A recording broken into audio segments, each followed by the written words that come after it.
Good afternoon, everyone. Yes, I have forgot to put in music for that intro, so I just you know what, just gonna do it anyways. So welcome everybody. This is gonna be kind of something different, I think. One, it's kind of gonna be an interesting topic, which kind of implies I don't have interesting topics on this channel. But the way that I'm gonna present this is, I kind of wanted to do a dichotomy.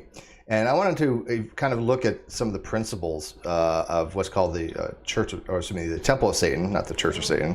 Even though my thumbnail had mixture of both, I had actually a sigil of Baphomet and also the Temple of Satan. I understand the iconography, but I wanted to kind of do a compare and contrast with that with Christian values.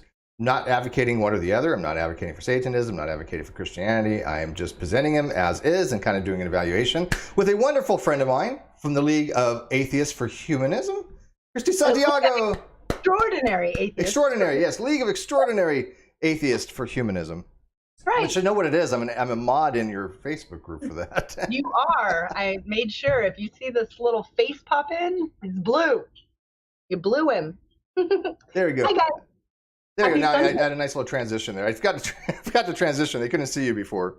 It'll be a wonderful morning. I haven't started drinking yet, but I did get something special for this, Christy. You want to see what I got?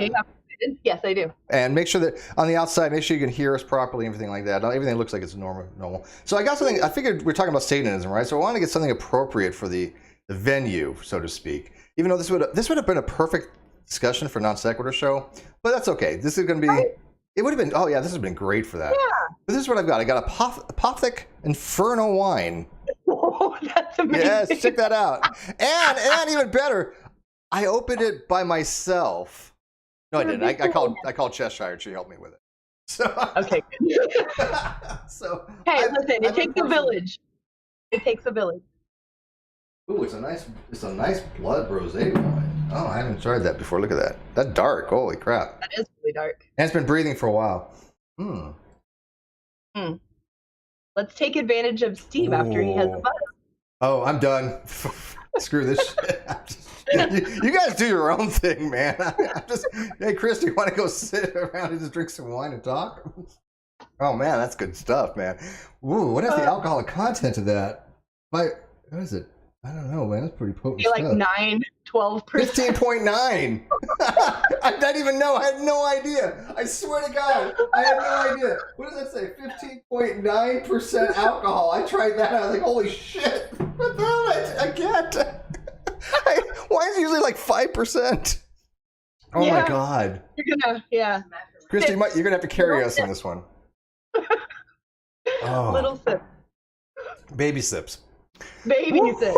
That's some good stuff. All right. Anyway, so let's kind of dive into this. To give a kind of a preliminary thing about the Temple of Satan, they've been an organization that's actually been around for a little while. I actually had Lucien Greaves from the Satanic Temple on the Non Sequitur show, and I got to tell you, he was actually one of the best guests I think we've ever had. He was entertaining, articulate, and educated. Really had a lot to say. That was well informed. I think he's a great pundit and political activist for the things that he does. Did you remember that episode, Christy? I do. I think he's actually brilliant. I think that he is beyond needed. The place he sits in and the way he chooses his battles is beyond me. I wish I had some insight into that because it is brilliant. I would love to have him on again. Yes, I would definitely listen to everything he had to say. So hopefully, I'm sure he remembers. I have communicated with on Twitter with him since then. I've also had people on from the Church of Satan, which I had like Darren Deicide on, and there's a real big difference between what I've seen between the Church of Satan and the Temple of Satan. Right, the Church of Satan seems to be a lot more hedonistic, a lot more about individualism, especially to the point where you go to kind of to promote your own sensual pleasures. It's a lot more cardinality and a lot more dealing with pleasures of the flesh and things of that nature. A lot of sexual overtones, pain, pleasure, sex. Those are the primaries for the Church of Satan. But the Temple of Satan seems to be, to me, much more of a political organization that seems to. I'm obsessed. Yeah, Yes. and I like the way they put that, because they say they masquerade as Satanists, right? They're not Satanists in the conventional sense. Yes. Yes. It's needed. It's so needed to point out the absurdities when we need as many good humans as we can to fight this good fight, and to come from the point of religious liberties. I have these because of our Constitution. I have these, and that's where we're going to start, and that's where we're going to fight our fight. I love it. That's a brilliant point. The fact that these organizations, how they look at liberties, right? We discussed before rights versus liberties, and a lot of people do confuse them because it's called the Bill of Rights, but they contain liberties, which extremely confusing. People who's never looked at any kind of civics course, or that rights are things that are inalienable, that are not given or bestowed by the government. Liberties a little bit. Liberties are those. Liberties are things. But rights are, liberties are things that are you're bestowed with. Rights are things that can be more along the lines of, let's say you and somebody else go for a job. You have equal rights under the law. They should be hired upon qualifications more than, ethnicity, skin color, gender, things of that nature, and that you shouldn't be excluded from it at the very least. Right now, there are affirmative action programs and things of that nature, but under a right, you have the right for fair housing, you have the right for be non-discriminated against. But liberties, like for example, like the to vote and to things of that nature, is actually more of a liberty than I think of as a right. But anyways, sidetracking. So what I think the Temple of Satan does is they look at things and say, look, if it's good for the goose, it's good for the gander. If Christians can do it and religious organizations do it and it's allowed, then we can do it too. And I don't think they try to suppress. They don't go around saying, look, we shouldn't have religion, we shouldn't have Christianity. I mean, no, they don't. Yeah, I mean, of course they probably think that way in some regards, but as a religious organization, what they want to do is say, okay, hey, if you're going to have the Ten Commandments here, we can have the Statue of Baphomet, right? Oh, I loved that whole how it went Was down. Was that Oklahoma? Was that Oklahoma, Colorado? Brilliant, yes, and they threatened to bring it. I mean, they had it tied to that truck, and they're like, "Where do you need it? We'll bring it wherever you need it." It was mobile. Like, oh my gosh. Okay, we bow out. We bow out. Well, think about that. I mean, I like parody, and I like satire, and I like things that make you think. Comedy is everything, and that's what I think they do. They're satirical. Together. That's how we do things. We need another George Carlin to go along with it. There can only be one George Carlin. George Carlin, right here. Yeah, I was a big fan of George Carlin. He was the insight that he had was absolutely brilliant. But he would have loved the Temple of Satan kind of thing. I mean, because again, it's all satirical. I do have to disclose that I am biased. I am a member of the Temple. And yeah, I wasn't sure. So you are a card-carrying member of the Temple of Satan.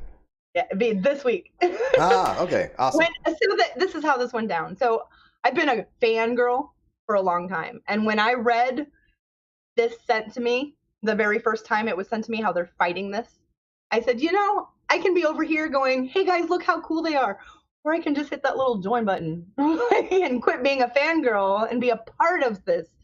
Amazing. I mean, this is going to be in history books. Hopefully, nothing horrible happens where we don't record this in history. This is the magnitude of what they're doing could have our Constitution could change because of it. Yeah, I mean, because it does. The term is called malicious compliance. Is basically what they're kind of advocating for. Yeah, they're kind of saying, look, if you're going to allow for funding. I'm a secularist. I'm not a Satanist. She's a Satanist. I'm not, but I'm a secularist, and so are you. Too. Right? You're yes, so we're both secularists. You're a humanist, which I'm not. But however, there's many facets of the humanist approach that I am fond of. But again, it's not one size fits all. Right. There's certain things I think I agree with, certain things I don't, and I don't really get into any kind of activism as far as being a member of any particular organization. But I'm definitely not against it, right? If you want to be a member of the TST, COS, Church, Christianity. Yeah, it was this particular battle that I said I have to. I stand for this. So how would I, if I tell other people you should really be a part of it, but I don't, wouldn't feel right. Now somebody has asked, can we have a Church of Satan member for balance? This isn't that type of show. I've had Church of Satan on. I've already talked with them many times. Like I said, I had Darren Diaside on, I think twice. And then I think we had another member from the Church of Satan. So this isn't to compare and contrast Church of Satan with the Temple of Satan. So it's not that kind of episode. Our community talking about the tenets of these two. So one of the things any big stars. Come on. Yeah, this is the non sequitur show when we bring in bigger guests like Lucine Greaves. Right. But I have Christy Santiago though. Okay, she's a big guest for me. She makes me blush. She's always going to make me blush. She knows that. You always make me blush, right? I'm turning red. Yeah. Okay. I seen him in high school though, guys. He was pretty cute. Thank you. It was pretty cute. She said, but she's like, what the hell happened? No, not at all. I was like, oh, you can see that's totally. Same exact face. I would like to see some toddler pictures though, because that's what I would really like to see. I have some things. I don't know. Yes, please. I'll see what I can find for you. Toddler, like middle school when you're. I picture 15. I was actually. Oh, that's so cute. Yeah, it was okay. But all right, so let's go back on track. So one of the things I thought was really interesting is, do you remember back when they had this what's called the Satanic coloring book distributed at So basically, what they're saying, they had, okay, look, you're a church. I mean, you're a school district, and you're allowing have religious pamphlets and what they call it, propaganda or whatever you want. Yeah, exactly what it is. Yes. To be passed out, literature to be passed out on campus, and they were arguing that was a violation of church and state, but if you're going to allow it, then you have to allow us to do it as well. So they made up their own religious stuff, and they called it the big book of Satan, coloring book of Satanism. Satan. Yes, and it was actually something I would want to give when I have grandchildren. I really enjoyed the stories. The pictures were. I wanted to color. Some coloring books you open and you're like, oh, that would be a pain in the butt to color. You wanted to color. Yeah, they had at least. I'm not going to read this whole article, but they had these activities like, what is Cerberus dreaming about? Right. And then if you're a kid who's curious, what kid is not curious unless the parents already messed their head up? You open that curiosity door. So not only are you coloring, but now you can go learn something about something in history, a myth. Let's go read about it. It's so cool. Yeah, I love it. Let me ask you this: Do you think if kids are going to learn about the Bible and kids are going to learn about religion, usually they only get what their parents put out, or whatever church they go to. So they're very, very much isolated from other religions. Matter of fact, even when I went to like the Mormon church, right? They would tell you, don't really read the anti-Mormon literature. Don't really, look at the other religions. And I always had a little distaste for that. I was like, look, I've read some of the anti-Mormon literature. Some of it has obviously some merit to it. Some of it doesn't, just like any subject you look at, you're going to have people that do a very good job. And then you have the people that are just, throwing crap against the wall and sees what sticks, right? Like low-hanging fruit, like New Atheism, TM, those kind of atheists, who the hell cares? I mean, they're not worth anything. They're a dime a dozen fruit on the ground. But then you also have, your higher level atheists like Grandma Oppie, who does a brilliant job explaining atheism, right? Right. So do you think that stuff like this exposes them to all different kinds of sides and I think so, but I think as far as parents are a big part. I mean, my mom would have never let that book near our house as a child. Oh, I know a lot of parents that wouldn't. About it, but knowing what I know now, I can't wait to have grandchildren, to expose them to the Bible, to the Torah, to the Quran, to Hinduism, to Hare Krishnas, to all of these myths around the world and what people believe and how it shaped their culture and how important it is to know these things. I'm so excited about that. This book will. Do you care what they pick? Let's say they decide to go with one of those aforementioned names. I'd say go for it. Learn all you can and try to debunk it at the same time. Because if you can, I think that's how you learn. Go for it. I mean, if my daughter said, "Hey, look, I want to join this religious organization," and assuming it's not Scientology, or the Atheist Community of Austin, assuming it's not those two, I'd be like, "Hey, everybody goes through their exploratory things in their lives, right?" Listen, guys, I'm gonna put this out there. I charged my crystals in the sun. So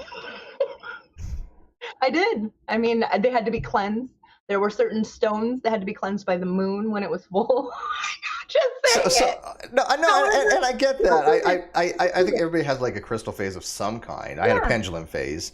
I still have all the crystals, but they're just pretty now. So let me ask you though, when let's say like the hematite or something like that, right, which is supposed to be good for blood, right?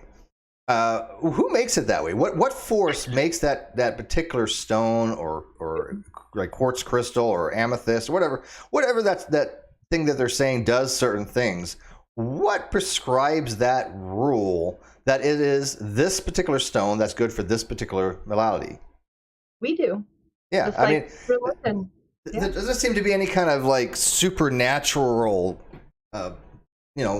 person up there going, hey, look, if you wear a black onyx around your neck, you're gonna, ward off this or something like that. I wore a lot of rose quartz and amethyst. I really loved it. My favorite stone still, and this has to come from, for like how Christianity has changed the world. Not saying that I'm as big as the world in Christianity, but for my tiny little part in my life, my favorite stone is moissanite, and it's moissanite because it comes from an asteroid, and it is essentially a diamond. It's made the exact same way.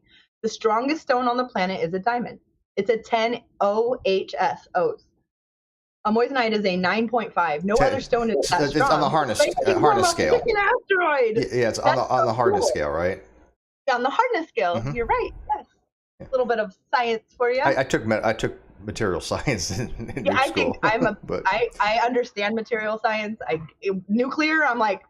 Well, we had to understand material science. We did a lot of hydrostatic testing and pressure testing, and of course you have to learn about brittle fracture and hardness, and you have to heat things up at a very specific rate for metals, right, and cool them down at the same time, right? If not, you're gonna have stress fracturing and shit blows up. What's the other thing for stones? The besides reflection. Reflection is a big one for diamonds. Diamonds reflect at a specific refraction number. Index is like 4 times that. Cut clarity. So they're more sparkly than a diamond. Was it cut, color, clarity, and carat? Yeah, CCC. Yep. Look at us being all smart. She's making me think here. Stop it. I'm having 15.8 freaking alcohol, man. 15.9. Sorry. Holy crap. Do you think this is a joke? Yeti cup full of caffeine. Do you think this is a joke? No. This is no joke. Oh my God. I didn't realize when I bought it was 15.9. Alcohol is a joke. That's pretty serious. Yeah, this is serious stuff, people. That's a manly drink. This is hard hitting. I'm being a man today, damn it. I'm all grown up. Christy Santiago said that I'm all grown up. Awesome. You're a big boy now. So, you guys, are they seeing the scroll? Oh, they are. Okay. So anyways, the connect the dots. I like that. The illustration from the Satanic Temple's activity book, courtesy of the Satanic Temple, is you have to connect the dots for a clock. It's like, but I do appreciate the satire that went into this, right? Because these are groups this particular group, they don't believe in an actual Satan. They don't believe in supernatural. Matter of fact, they're more science oriented than anything else. But they're trying to make a point, and this effectively makes a point. Whether you agree with religion or Satanism or Christianity, whatever you fall on that side of the fence or this side of the fence, this is a brilliant way to express making a point, I think. I think so. You know who it reminds me of? And I wanted to share this with you because you know him as well. Ocean. Mm-hmm. When Ocean debates a Christian, I just want to be there. It really helped me, even though I had let go of magical thinking. It really had helped me kind of from sitting back. Ocean is the Norse gods. Most people say, okay, yeah, that's a myth. However, a lot of people do not agree that Christianity is a myth. But to have them go back and forth and to hear it out loud, the Christian tell the person who believes in Norse gods, what did you just say? How could you even believe in that? And then for the Christian to say something and then Ocean to say, how could you believe in that? And you see them both. This fight with the Satanic Temple is, to me, on a way bigger scale, the same kind of argument that they're bringing. And it's so smart. If I'm coming and I'm saying, I don't agree with this abortion ban, I'm just a person.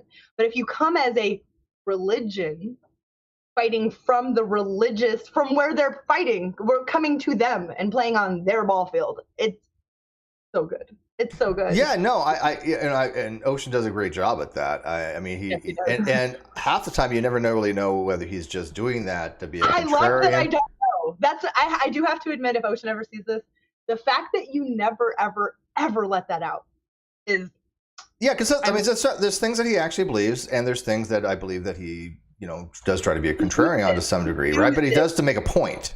Yes, he uses the myth, the belief, to make a point without stating that he does or doesn't actually believe in this Norse story or belief. Well, I mean, I think that he does, but in his own different way. I mean, for example, I think he does believe there's a creator God, but he calls that creator God would be chaos.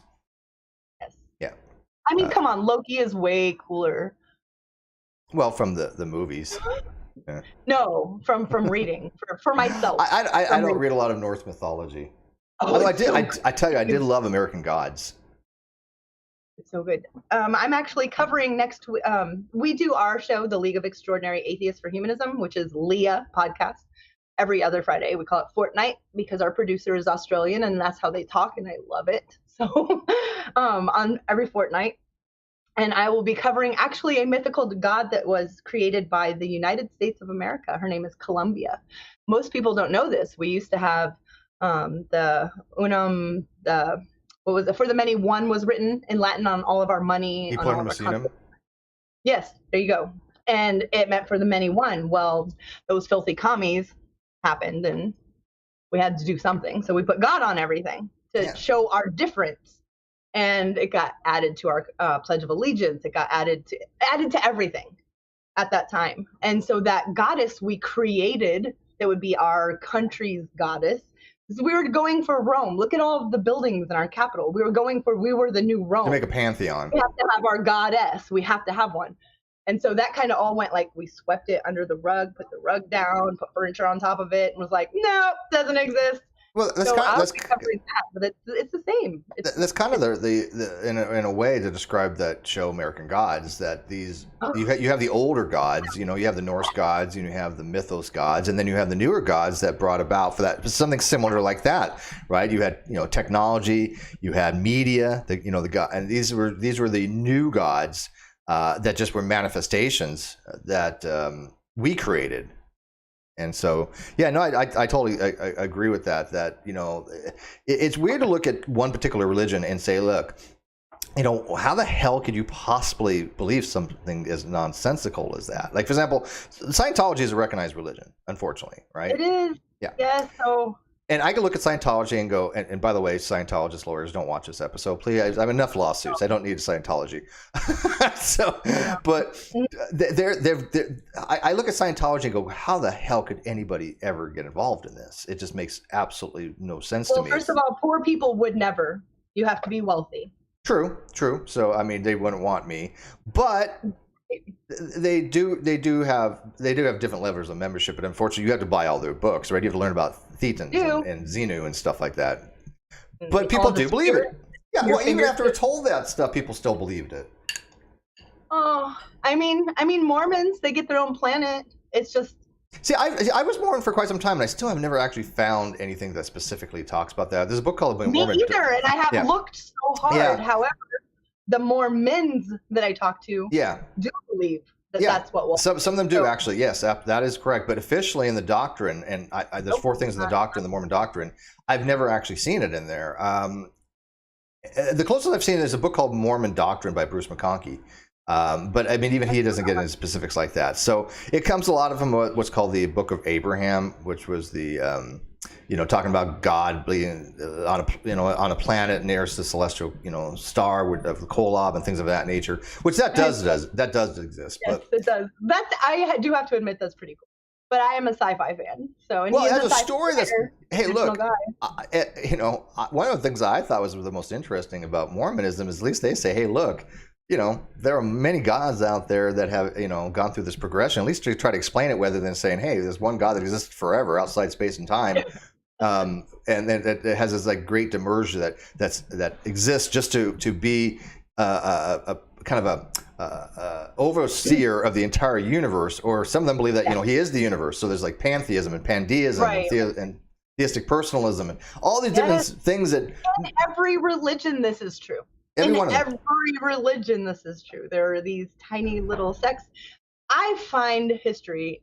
If anyone here doesn't know this about me, I'm obsessed with history. That's my thing, is history. And so I do like to see how things evolve, and religions evolve. That's how they happen. And so that's how there's so many different ones, especially the older ones, because there was no literacy. There was no literacy. So there were oral stories. So this story gets told to a tribe that's never heard it before, who then wants to tell it the next night after this travelers have left.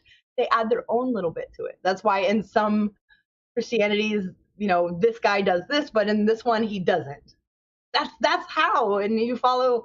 I mean, I did have a chart when I was trying to prove that Jehovah's Witnesses wasn't true. I lost my religion. So, and I had this chart of how they grew, and I was like, I have to let go of this. This isn't not. Oh man, the cognitive dissonance I had for me was so uncomfortable. I had to change my mind. Now, so you were a JW? No, I wasn't. Oh. My best friend of 20 years. Her childhood was in JWs. She had ran away at 16 and moved in with me. Gotcha. She was my babysitter, so she called me, and her parents had kicked her out. She wasn't living at home. She was living with her 30-something-year-old boyfriend, which, yeah, I was a mom. I was disgusted. So I came and got her, and she was doing so well, and then she almost died, and she needed 7 transfusions of blood when she gave birth to her last child, and she found God. Well, she went to the religion she was most comfortable with. I think a lot of people do that. But she had 7 transfusions of blood. Even though that JWs aren't allowed to have blood transfusions. Yes. She says God saved her, and I'm like, yeah, you can't have it really both ways. Thank you to the surgeons.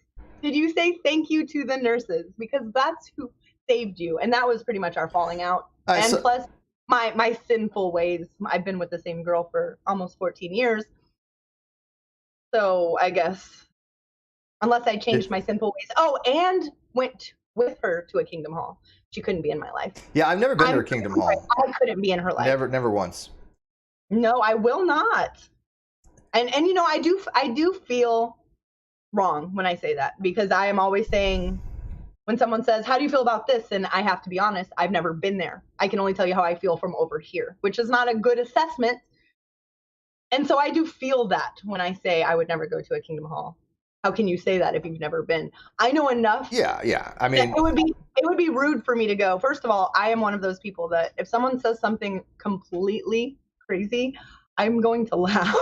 Yeah, I don't have to know much about Scientology to know that I just have no interest going to one of their whatever the things that they do, whatever they do. I mean, I know they do auditing and they do the assessing. You take off to go in for your assessment. Isn't that where they get you alone and they pretty much interrogate you? Yeah, I mean, I think a lot of it is that they try to find out things that they can use against you later on. I mean, they make a file about everybody. And I think that's why a lot of the stars, they know if they never get out. They never get out because these people know everything about them. I mean, you're kind of a fool to tell perfect strangers your most personal and intimate things that they can use against you. So I don't even do that with people that I care about. I'm sure the hell I'm not going to do that with strangers. We'll just all agree that it is a cult. Oh, I think Scientology is a cult, yeah. And I don't throw around that term loosely. I don't think Mormonism is a cult. I was Mormon for years. I had no bad experiences actually in the church. I can't sit there and go, oh, I was horrified of this and treated this way as that. I never happened. I mean, the people were great. They were some of those kindest people I've ever met in my entire life. But can I ask you how many colors of humans were in your church? Oh, it was actually pretty diverse. I mean, that's good to hear. I was in California though. More than once. Yeah. From California, and they've all been from California. Yeah, it's from California. Not from flyover states. And I don't want to call them that. I'm born in a flyover state, but just to make it easy and I will say that Utah Mormons are a little bit different than California Mormons. This I have noticed. So anyway, so I put on the screen here something that's these are things that I found on the internet that seem to me, if you're going to describe the tenets of Christianity, this is what I find to be mostly out there. And so I'm using this as a kind of a template, and I want to do a kind of compare and contrast between this and the Temple of Satan's and they only have 7, right? They have 12 here for Christianity. Yes. But I wanted to do kind of a compare and contrast to show, at least to me, that somebody's talking about the journal discourses. Yeah, the journal discourses are not doctrine, though. William Peterson was talking about the journal discourses. Those aren't doctrine. So I sit in the doctrine. I can't find any place that's really describe it. There are some odd references in the journal discourses, but those never ever been accepted as any kind of canon. So, all right. So let's kind of look at these and kind of go through them. And one thing I noticed right off the bat when I read these was none of these are normative. Yes. You understand? Yeah, none of these tell you what you should do. They're basically describing, what it is that gets you to be, saved for eternity for the most part, and it's all describing. It's not really prescribing action to anything. At least when I remember from these, I didn't see anything really saying, "Hey, this is how you have to live your life. This is how you have to treat people. This is what we believe as far as how to do." How to do societal things and interact with individuals. These are very specific to one particular thing, obviously focused around Christ, which would be Christianity, right? And there's 12. And there's most of the ones I've seen were 12. I think I maybe saw like a couple 10 here and there, but for the most part, I think they can. And the ones that are 10 I saw, it's the same. It's just condensed. They worded them together, right? Blah blah blah. Yes, yeah. yes, it's the same. All right, so let's go through these. So the first one is obviously would be the most common, based upon John 3:16. Yes, for God so loved the world that he gave his only begotten Son, that whosoever believe in him shall live forever and ever. But not perish and have eternal life. Yeah, something along those lines. It's the only one that most people had memorized at some time, right? Yes. So you say, what else? What do you know about the Bible? John 3:16. Whatever. Okay. Of course. All right. So I was a church kid. So basically, the first one, Jesus Christ, the only way to eternal salvation with God the Father. I mean, they start off right off the bat that, look, this is the only possible way. There's none other. However, they can't decide what that actually means. Right. Yeah, it's different. It's different between denominations. Okay, so, Jesus Christ is the way, but what does that mean? I mean, because, they get into... It means you have to believe that. Period. Is it just to believe? No, because I don't think that's true. Because people have said, like, look, Satan and his devils and demons and 1/3 of the host of heaven that went with Satan during the wars in heaven. He knows that Jesus would be the only way. So it's not the belief itself that is salvational, from what I understand. Now, I'm not speaking as a Christian, obviously, even though I was at one time. But they're just saying, hey, look, Jesus is the way. Okay, so that's like saying to me, the only way to get to Vegas is this one particular highway. But how do you fuck do you get to the highway, and how do you stay on the highway? Yeah. Because what is it that gets you on the highway? If I just said, hey, go on this highway, but you have no directions, you're blind. How do you drive there? Right. Okay. No, you got me. Okay. So in my church, then I should have said, and the way I was raised, that was not an option. If you didn't believe in that, you're done. That was a problem. So it was one of those things. If you did not believe, you didn't hold that belief, you're screwed. That was it. You had to meet that at least that first rung. Yes. 100%. And that the Father and the Son are the same person and different. Which we're gonna get to that. We're gonna get to that. All right. So number 2, we are saved by grace through faith, not works. Well, this isn't actually always the case. I mean, there are groups out there that thinks works are important. But I mean, people have spent 2,000 years talking about this particular question. I have major problems with this one. I mean, just read. That's the one that makes me pissed, if I can say that word. It really pisses me off because actions. I care about homeless people, and then doing nothing. But you're saved just by belief. Yeah, well, I've seen some, mental gymnastics where they'll say, well, if you believe, it naturally follows that you want to help people. No, it doesn't. There's nothing in epistemology like that. No, there's not. You have to actually care enough. Yeah, and I could at least see if they try to make the argument. Look, no matter how good you are to people, if you don't have Christ, you can't be saved. Which I wouldn't have a problem with specifically if they didn't throw in the belief, right? If it was like, hey, you do all this stuff, and whether you believe or not, God or Christ is going to look down and go, oh, look, you guys are good people, man. You're good. That's okay. And actually, I've had some Christians believe that. One of my I'm not going to call him out, but one of my friends who's a Christian because he has that belief. Even though if his organization found out, if his church found out, they would be very upset with that because I don't think the rest of them think that way. I think that after growing up in the church and believing so strictly in certain things, letting go of that, still being a magical thinker, still believing that there's something and maybe it has something to do with the Bible. I went through all of that.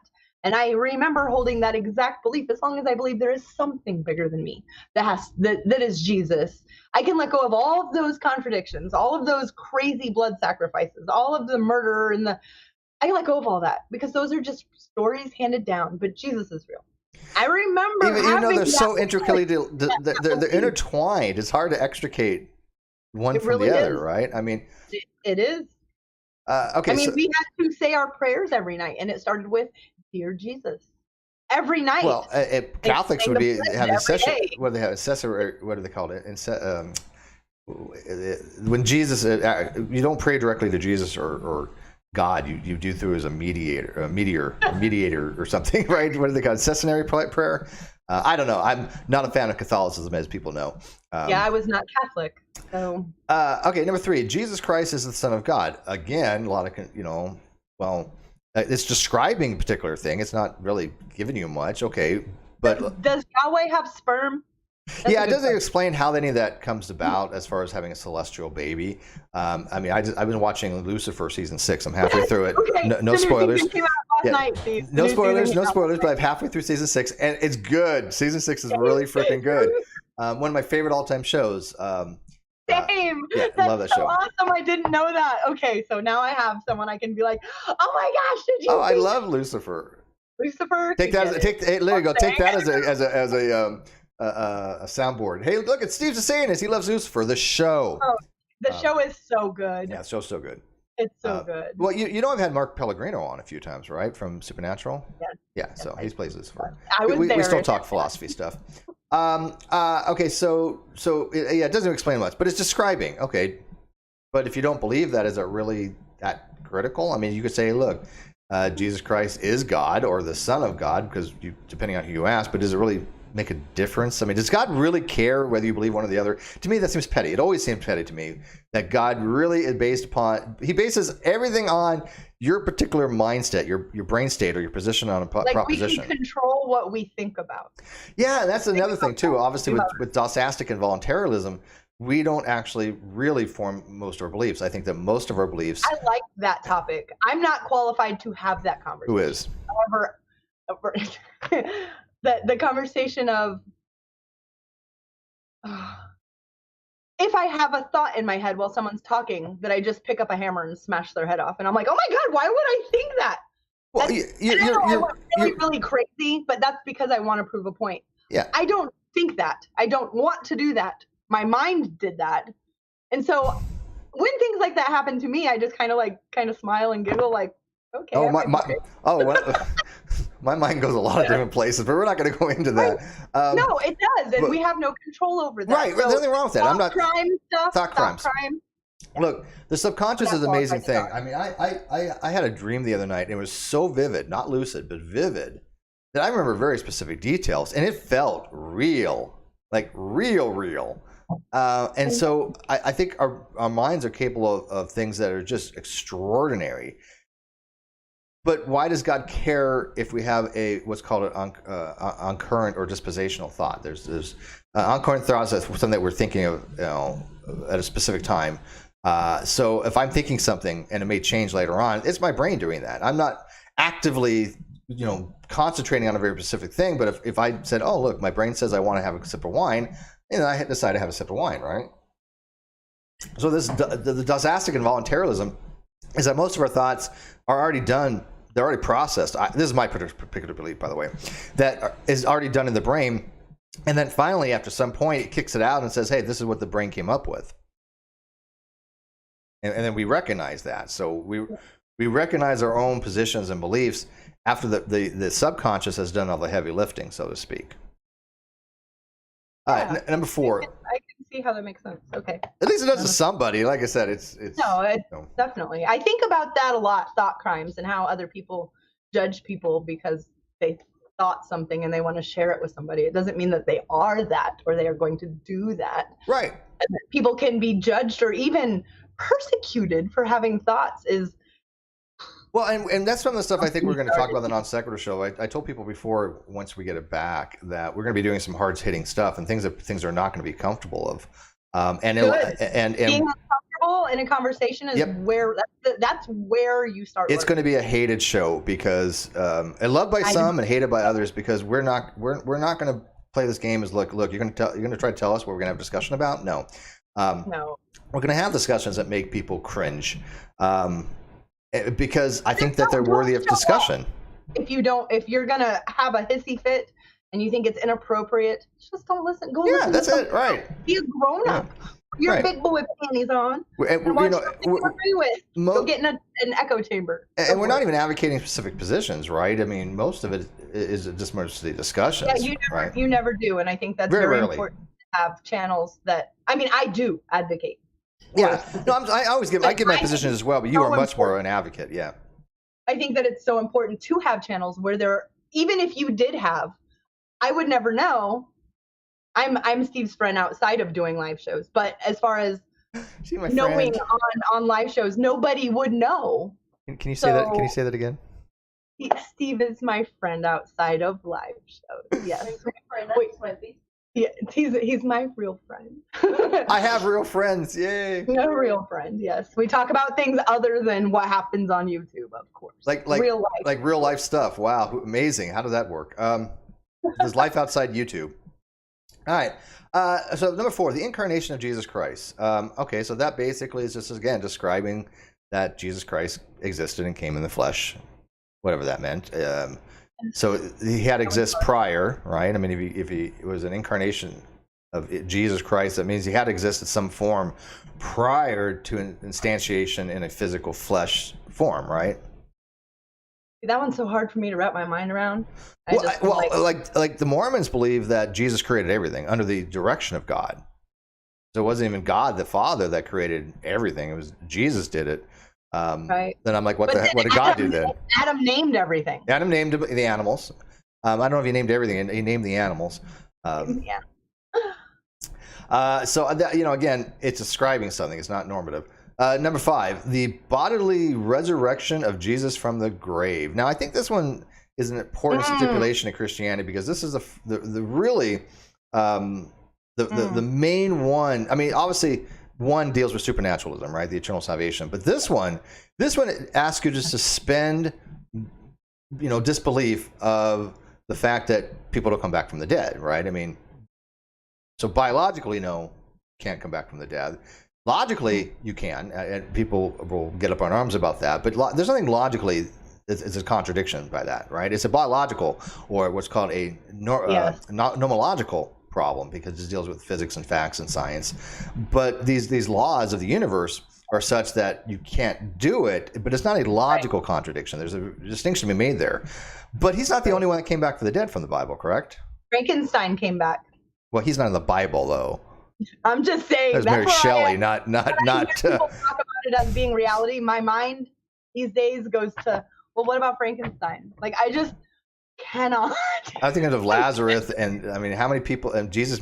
How many people came back from the dead in the Bible? It was like 4 or 5, wasn't there? A lot. Yes, actually, I couldn't believe that. I did not know that. As a believing, card-holding Christian, until I sat down as somebody letting go of magical beliefs to read the gosh darn text from beginning to end. How many people come back from the dead? Well, I guess you could even say more than, I don't have a biblical scholar on this particular episode. We should have got Jim Majors on it. Hey, Jim, if you're out there, hit me up. Yes, I know. I love his mustache too. I get it. But it doesn't say that at some point the graves opened up and people came out of the graves and walked around the earth. Yes. And so wouldn't they consider resurrection too? The whole town. Yeah. The whole town. Now, do I think that actually happened? No. I mean, if something along those lines probably happened, it was probably shallow graves. That's the last gospel, right, John? I think it's in John. Yeah. Yes, I do. That's my favorite gospel, because it's so different than the other ones, though. Oh yes. It's like fan fiction after the game of telephone at the end. then it was written down. Yes, I love you have the canonical books, right? But then you have John that seems to be completely different. Again, I haven't read the Bible in ages, so don't ask me about biblical questions. But I got to tell you, I think that some of this stuff may have a kernel of truth, right? Like, for example, if you did have shallow graves and they got washed up and you had bodies coming out and things of that nature, and of course they're going to try to describe it in a way that they can for their time.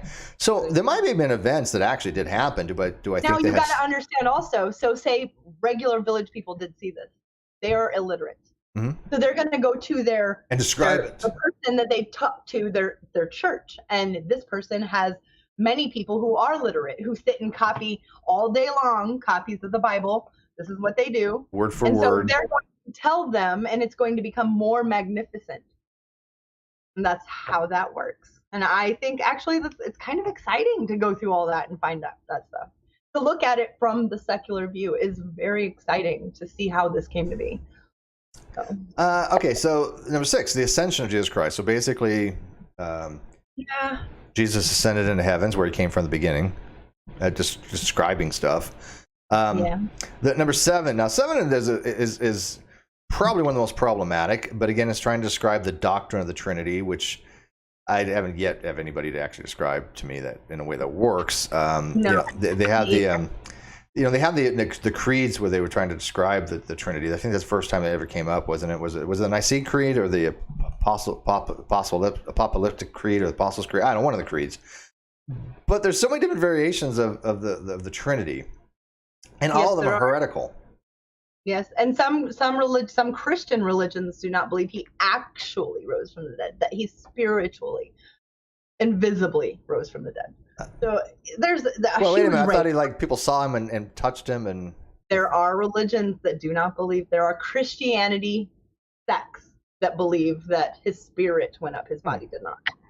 I know. See, again, you ever wonder why one particular denomination believes this and one particular denomination believes this? And I'm assuming there's a huge long lineage of history, oral tradition, and written tradition in these religions is why they decided this particular route they want to go, right? But when it comes to the Trinity, you can't make it work. Even as a Christian, I was like, I know, I tried. Yeah, even as a Christian, I was like, the Trinity is just nonsensical. It's incoherent to me. Yeah, it's poppycock. I mean, the only one that actually ever made, well, okay, I shouldn't say it makes sense, but the only one that really even gets you out of the problem, sort of, is called Mysterianism, which is basically the principle that, the Trinity is complicated. Nobody understands it. It's mysterious. It's basically confirmation holism in some ways. It's an escape hatch. How do you say that? Mysterianism. Yeah, so it's mysterious. And we can't explain it. Now there are other ones that are more, mainstream, like Unitarianism, where you have the Father, the Son, you have the Holy Spirit, which is some kind of impersonal ghost-like thing. Then you have tritheism, you have Sabellianism. All of them have been heretical. You have modalism, which you have when people say like the think of it as fire, water, ice, and steam, right? That's modalism. That was labeled a heresy as well. So nothing about the Trinity ever made sense to me. Although it seems to be important in Christian theology. Why? Why? Let me ask you, why?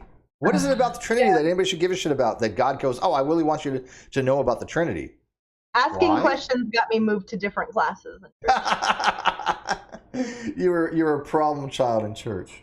I was a problem child. We were all little, sitting, the crisscross applesauce with our legs on the floor, learning about Noah's Ark, and I just needed to know. You did? Oh, wait, you had. And I was that kid that was like anyone else besides her. Like, I didn't know you were taught younger creationism. The older class, because she's too curious for this class, and these kids aren't ready for these questions. I remember, I'm right here. They act like the kid's not there when they talk to the parent, and I'm just. So you were taught Noah's Ark was a literal thing. Yes, and kangaroos got there because they hop for Antarctica. They hop to Antarctica. That you joke, but there are people that have said that. Yes, I have actually heard. I was told this. Well, how about this one? I love this one. I'm not even fronting it. I don't know if you heard it. Called the Ballistic Koala theory. No, My brain's gonna break. You're going to wrap your head with duct tape because you're not going to be able to handle this. So the ballistic koala theory was that koalas, when there was all this turmoil and catastrophism, because there's a huge thing between uniformitarianism and catastrophism, and a lot of the religions back then, they wanted things done by catastrophe. So when Jesus came and the earth was rent and bent and shaped and everything was going off, and volcanoes and everything, so they basically, koalas were blown out of, like, ejecta from volcanoes and basically ended up all the way in Australia. Yeah. Oh. And the koala is Australians in the future, and we don't know ballistic if it really koala theory. still in 2021. So I don't know if I believe that. Well, I mean, you got to admit that it's still not as creative as the lunar Pukaki It's very theory. creative, actually. I mean, you got to also understand. You put yourself, be empathetic. Put yourself in their shoes. They didn't know or have access to the knowledge that we do. We have. But even still, look, do you remember? That's what they came up with. Do you remember Nephilim Free and the lunar Pukaki theory? Do I? Yeah, they actually did break my brain. I needed like. That's modern. It's like 3 days. What? Yeah. It's like no. Yeah. And it actually makes me really sad. It really made me think that I need to focus a lot of our channel on media literacy and science literacy and science communication. And I'm not even qualified for those things, but I know how important they are, that I felt like I needed to do my part because of your show and listening to people. I'm just like, oh my gosh, this is so sad. Are you saying the cult has influenced you? Yeah, unfortunately, that's how that works. So listening to someone with bad ideas talk is, and I'm a free speech absolutist, 100%. If you do not support the right of someone to speak words that you find abhorrent, you do not understand free speech. And so Nephilim Free speaking these abhorrent, dumb, dingling ideas is not for the person that's talking to Nephilim to change Nephilim's mind. Right. It's for the people that are there. Right. And it's a brilliant way to help. Yeah, I do tend to free speech absolutism, but I'm not fully there. And there's specific reasons, and they're minor. That make me cringe. Yeah, there's I'm like, I don't want to. But see, I don't think you have to be a free speech absolutist to understand the concepts and to appreciate it. I think you just have to be on that side, right? Towards that range. I mean, I'm with Noam Chomsky. If anyone knows how he feels about free speech, I am right there. Look, if you wanted to know more about how I feel about free speech, look up Noam Chomsky on free speech. Works for me. Perfect. I'm still blown away that I didn't know that you actually learned a lot of the young Earth stuff, but. Yes. Oh, it broke me. Yeah. Well, like I said, I mean, even as a Christian, I never accepted young Earth creationism. I always was into science all my life, although I was willing to suspend disbelief. Yeah, science has always been cool. Yeah, well, okay, growing up as a kid, you have to go through your learning experiences, right? And we all know kids, basically, you're stupid for the most part. I mean, you comparative, yeah, very different. In the dictionary definition. Yeah, not in a bad way, right? I mean, but even as a young kid, I was willing to go, oh, look, I love science. I'm fascinated by this. If it's in a book, it must be true. So there must be a face on Mars, right? I'd read like Eric von Däniken, Church of the Gods and Search of Ancient Astronauts, and I would look at the face on Mars. I just keep writing more stuff down. The more you talk, I'm like, have you read Richard C. Hoagland? No, I haven't. Yeah, Richard Hoagland had something called the Enterprise mission. And his big thing was the face on Mars, right? Which I don't remember, was a Mariners, whatever. What are the name of the place on Mars was called? What? I think it was called the Enterprise mission, if I'm not mistaken, was his website back in the 80s and 90s. But his name was Richard C. Hoagland, and he basically was not even basically, he was a full-on fraud. Everything he said was elaborated and twisted. Did he have some things that he did? Yeah, but I mean, there were nothing as far as the qualifications of those that he was surrounding himself with. And so he made a living literally trying to convince people that extraterrestrials existed because there was a face on Mars. Now, we know now that there wasn't a face on Mars, and he never has corrected himself, but he believes in hyperdimensional numbers and gates, and it's all kinds of wacky stuff. But I mean, back then, like I said, as a kid, I didn't realize just because it's in a book doesn't make it true. It doesn't mean these people actually fact check. Teaching critical thinking and logic is just imperative from preschool through graduation school. I think it should be every single year. Yeah, and so I never got it, and so learning it as an adult, I see it's priceless knowledge. focus on that science for a sec. So actually, you know what? Remember, we're going to come back to it. Put a pin in that science thing, because that's going to be important that come back to when we get into the Temple of Satan, the Satanic Temple things, because one of their things it does deal with science.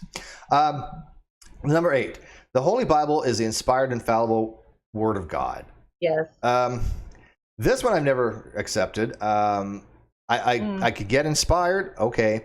The infallibility is the problem I have an issue with. Infallibility and inerrancy is the two issues I have. Yeah. One, infallible means that it isn't wrong. It can't be wrong. And inerrant means that it isn't wrong. And I have a problem with this, because I think personally anything that man involves himself with is going to be tainted. It's going to have problems. It's going to have issues. There are known problems with the Bible as far as how the scribes translated stuff and things of that nature. I don't think any biblical scholar says there's not scribal errors and attestation errors and issues in the Bible. I think there's actual contradictions, but to say it's infallible, I have a problem with that, right?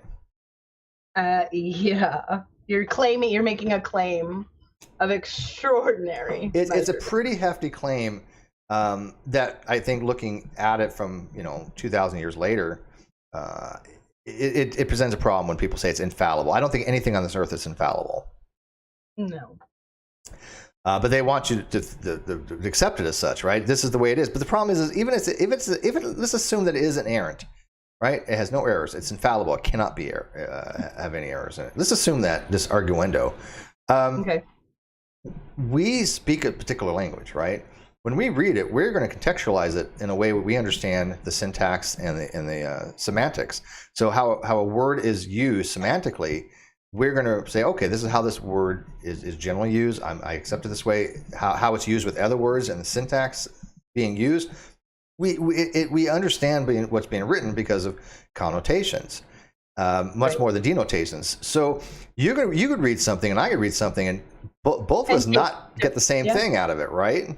That happens every single day on every single topic, especially the big ones.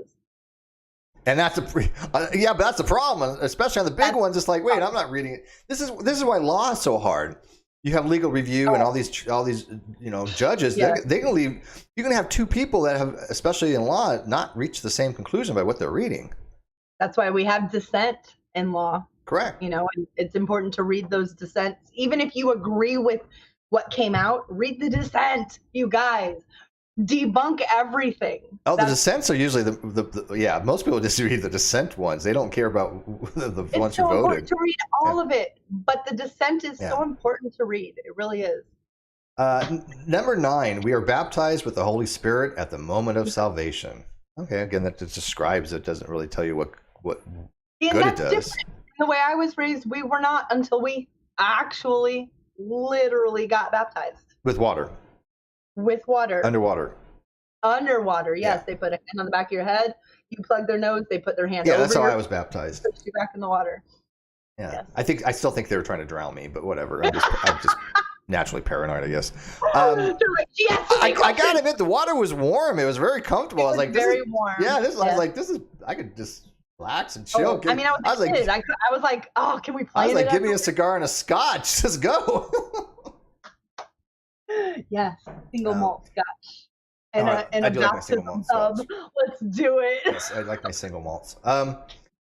So when people say, okay, well, it's important you get baptized, and there's sprinkling, there's submersion, and then there's something that doesn't require water at all. It's all done in the Spirit, oil. Right?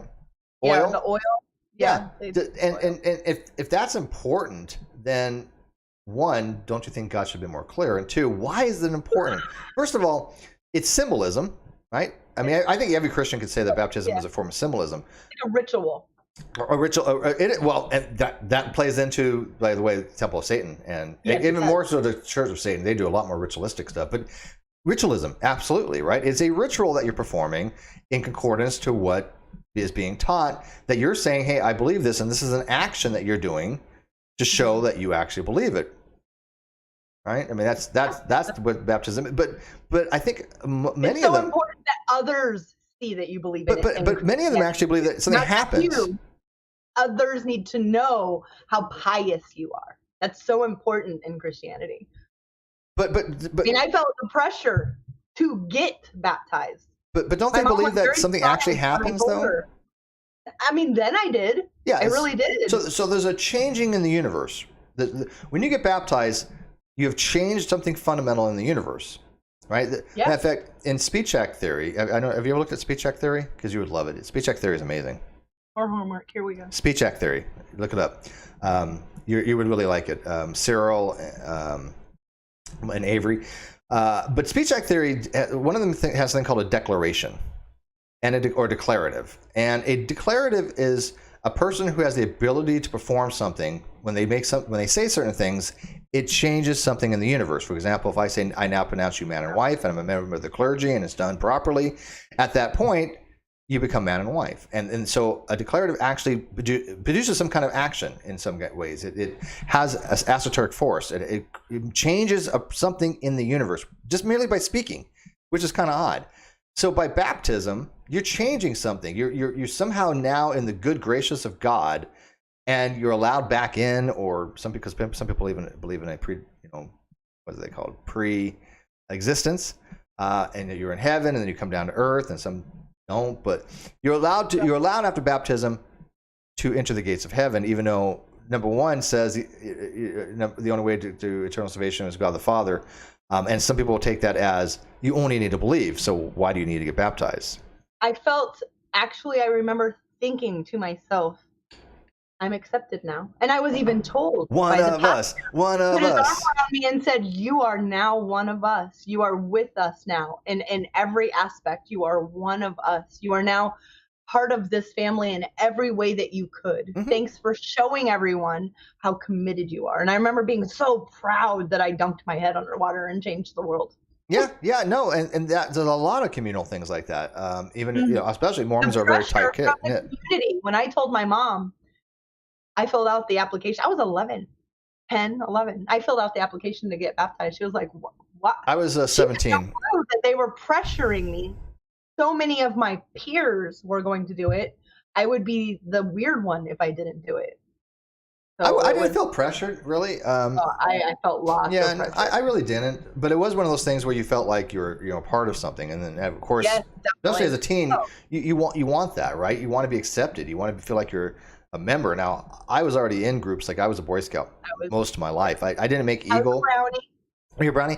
I made. I think it was Life is what I got up to, which is like the one before Eagle Scout. A lot of people don't know that about me, that I was actually a Boy Scout. I went to Webelos, Webelos Scouts. Yeah. Mm-hmm. I was in Boy Scouts for years and years and years and years. I got all my merit badges. I don't think I've ever talked about this on air. Have I ever told people that I was a Boy Scout? That's adorable. Well, why you bring out things that stop it? I don't like this. Go away. Adorable. Stop this. Little hat, and you had to learn how to fend. Yes, we had to do. Yes, wilderness. We had wilderness stuff. I had to go sleep in a sleeping bag and make an ice.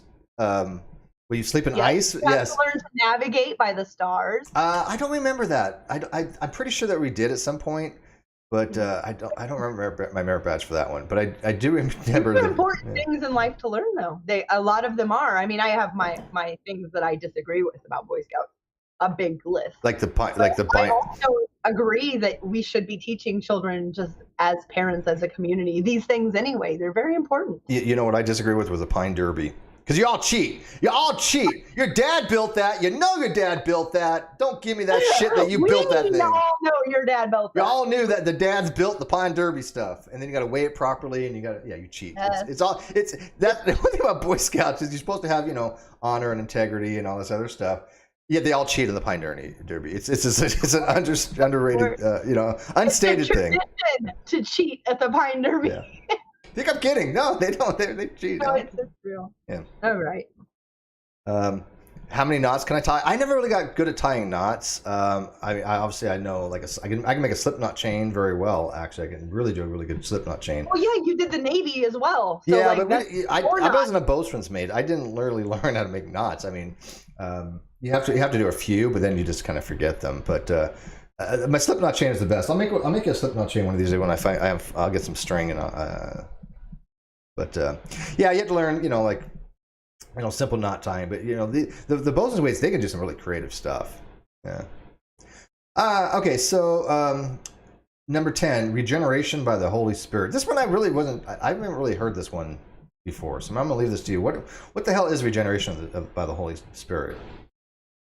I have no idea. Right, and I don't think that. And I wasn't gonna look it up because it was too lazy. I don't think that there is an answer. I think that there are many ideas of what the answer is. I don't think that there is an answer. Like if you were to go to, let's just the Vatican and say, I have a question for this. I think that if you talk to different cardinals, you would get different answers. Probably. And that's just within a religion. So you go to many different. Yeah. 11, the doctrine of hell. Now this one I think is important because this one to me was more, it was called argumentium ad baculum, or argument from the cudgel, which basically saying do this or this happens. It's a carrot and a stick approach. And I really found it distasteful to think that, look, if you didn't hold a particular belief, that you would end up for some kind of eternity in some kind of state of existence of either conscious torment, or at least shitty living conditions. Some people believe in annihilationism, which if annihilationism is true, then that's no different than naturalism to me. Effectively speaking, for that person, right? They're not going to know the difference whether God existed and they just got it all wrong and were annihilated. Yeah, either way it's going to be the same. So I think the doctrine of hell, to me personally, was they were trying to scare people. Fear. Yeah, it's fear. It's fear. So all these things above it didn't work. How about a little fear? Yeah, well, fear works. I mean, we all have a fear of fire and stuff like that. It does. It does. All animals have a natural instinct against fire. I believe. And so when you say, hey, look, this is going to happen, you're going to burn forever if you don't believe. I always thought that was a very dishonest approach to convincing people. That's not an argument. You probably all here know Armin Navabi. And if you haven't heard his story of how when he was little, he was raised very Muslim, but very liberal Muslim. His family was not, hardcore.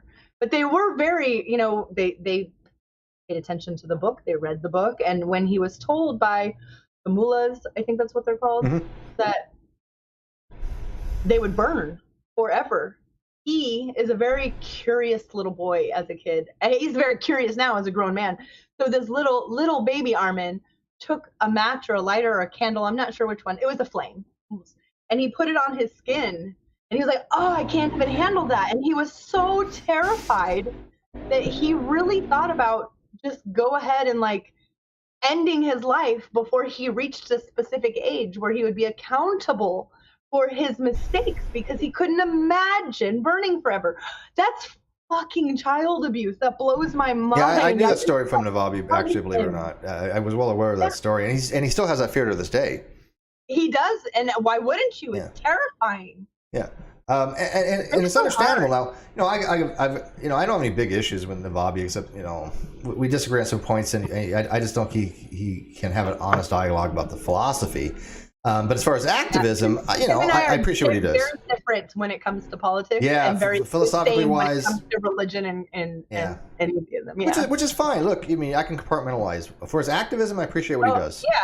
And you know what? I love when I have a friend who I'm Armin's friend in real life, outside of YouTube. I think he's a great guy.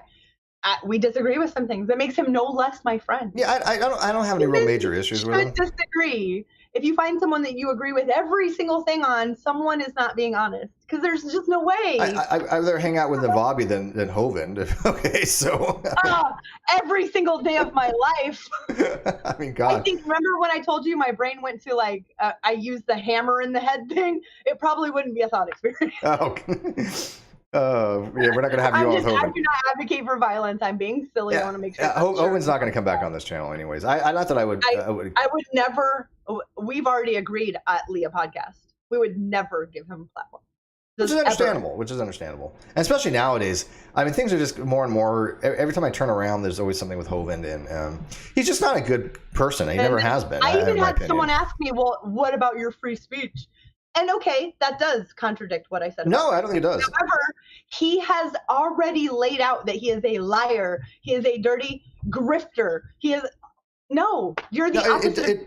It doesn't violate the free speech. And again, normally free speech does deal with the ability to criticize the government without fear of redress, so you don't have retaliation, things of that nature. But it does extend to other things, right? But I don't think you not having him on has nothing to do with the First Amendment. You have every right to control your platform as you want. You don't have to give it. He has his own. I also said that as well to the people that it actually falls into. I get to say no. Right. That's your freedom of speech. And so he has his own platform, and you can say, look, he can say whatever the hell he wants on YouTube within terms of service. That's freedom of speech, and that's fine. Just the word Hoban and like my eyebrow twitches. And I still have a twitch here. Yeah. Oh gosh. I'm here. Number 12, the second coming of Jesus Christ back to Earth, which I guess has been a few thousand years too late. According to some religions, he's been here invisibly. Yeah. I think I don't remember the name of the religion. One of them actually said he came back, we didn't notice. He's just kind of like hanging around. I remember the 7-day Advent. You remember that hurricane? That was Jesus. The 7-day Advent Church with Ellen G. White, didn't they predict that he was supposed to come around? They waited at a barn, and then he didn't show, and then they changed the date again. He didn't show. And he did like 3 times or something. Still didn't show. She passed away, and they're still waiting. They're still waiting. I mean, the JWs told everyone in the early 1900s that it's coming, so they didn't go to school. They didn't finish their school. There was no reason to get good jobs. They sold everything they own. What year was that?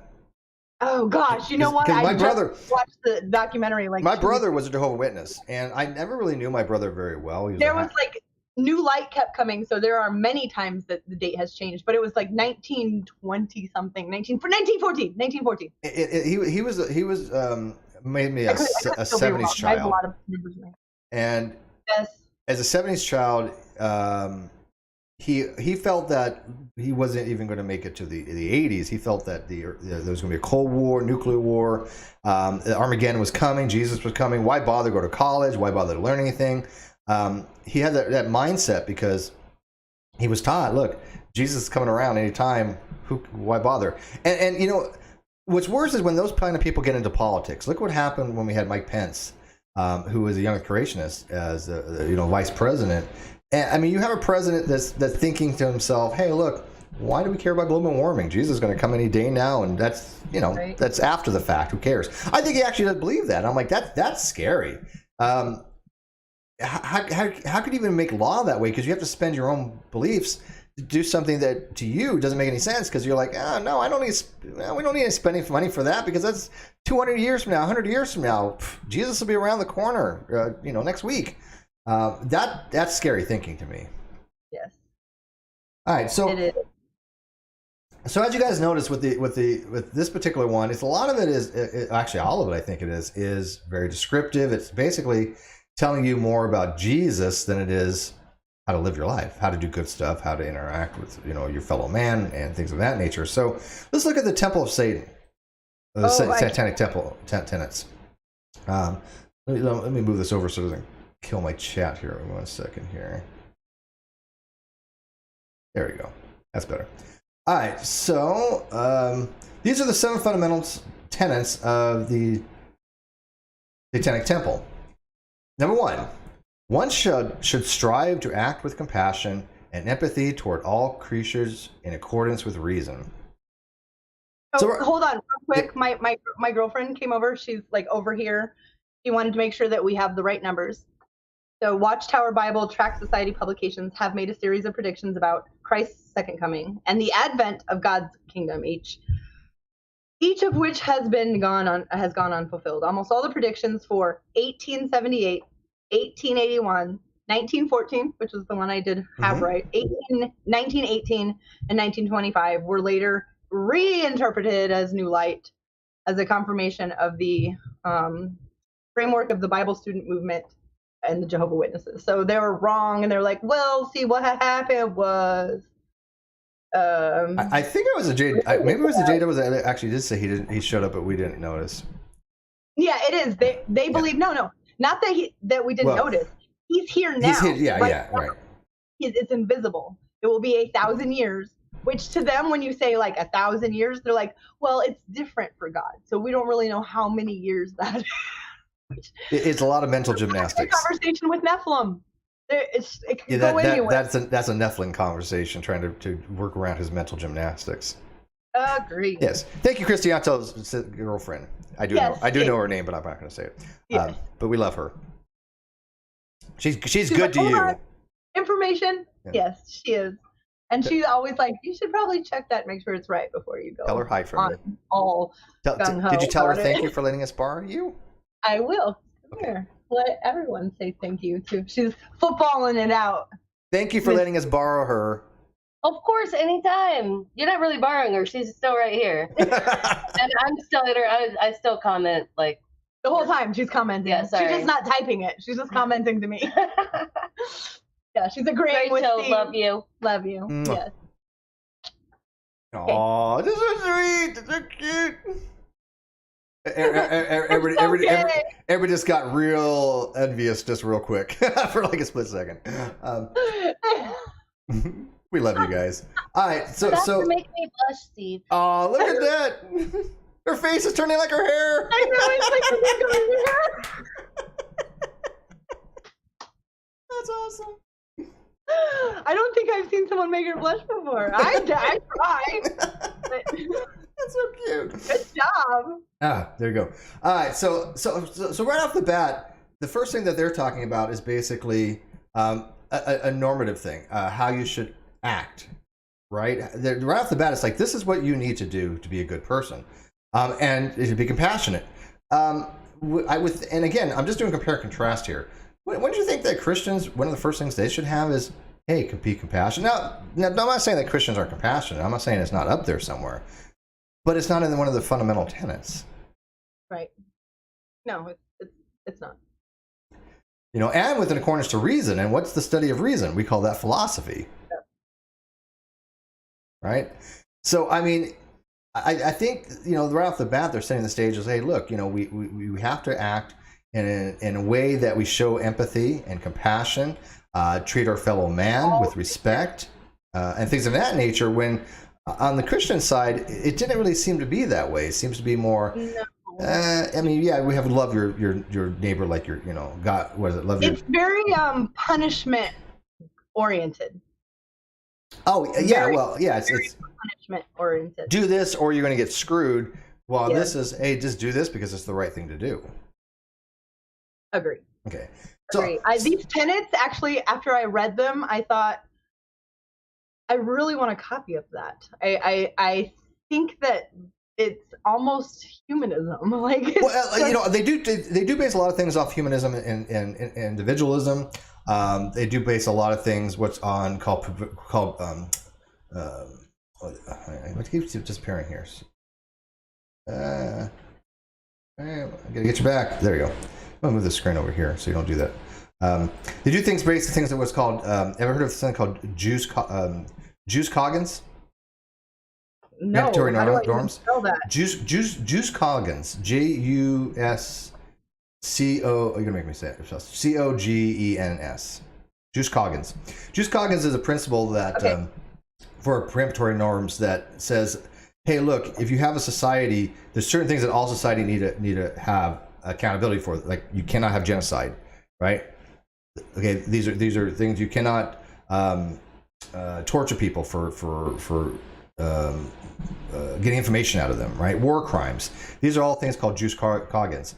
And so these are norms that all societies should have. And I think that what the Temple of Satan does is say, look, these are norms by which you should live your life, that all people should live their lives, regardless of what religion you believe, whatever your denomination is, whatever your walk of life is. Everybody should live their life with showing compassion for their fellow man.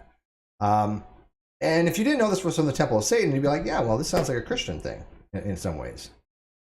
Yeah. You know, matter of fact, I've been really listening to a group lately that my best friend told me about called Ghost BC.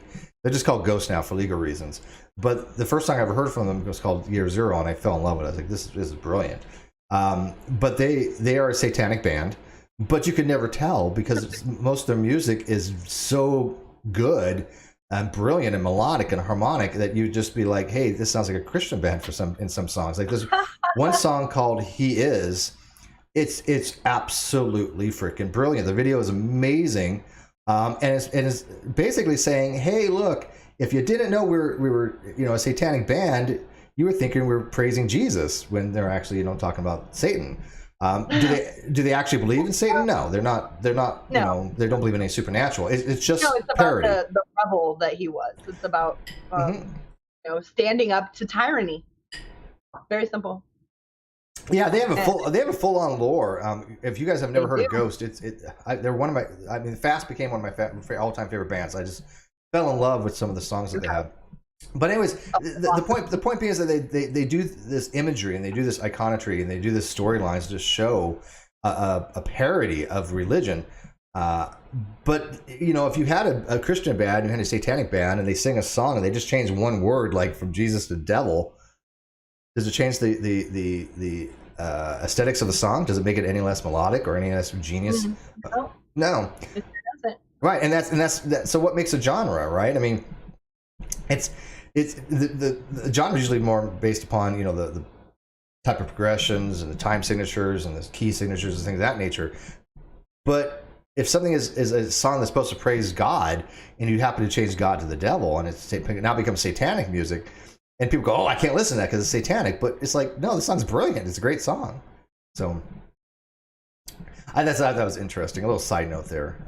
But look up Juice Coggins, and I think you'd be interested in that. I have 8 things now I need to look up. Just see what happens when you don't come on the show for a long while. You have all these lookups that I send you to. Every time I talk to you, I have things I need to look up. Every single time. Number 2. I think is wonderful. It's, even if it's something I'm not interested in, it's not like something I'm like history or science communication or humanism or caring or empathy. All of those things. It's something totally different. But I don't know anything about it. I feel like it's my duty to at least know something about it. Well, I can't say I know a lot about anything, but I can. You know a lot. I can send you. I'm the person that can send you where you need to go, and you could do the work. Right. And everybody should. If you hear something, even if it's over here at a table, you're out to eat, and you hear something, and you hear it clear enough that you can actually write something down, but you know nothing about it. Do it. Find out something about it. Try to learn something new every single day. If a person says, "Hey, I've never heard that before," then I've accomplished something, because I love that. I love that too. I do it all the time. People, it's like, damn, I've never heard of that before, and I go look into it. How else would you learn new things if people don't tell you things that you've never heard of before, and you don't go investigate it? And I think that people don't do that. I mean, that's where the arrogance comes in.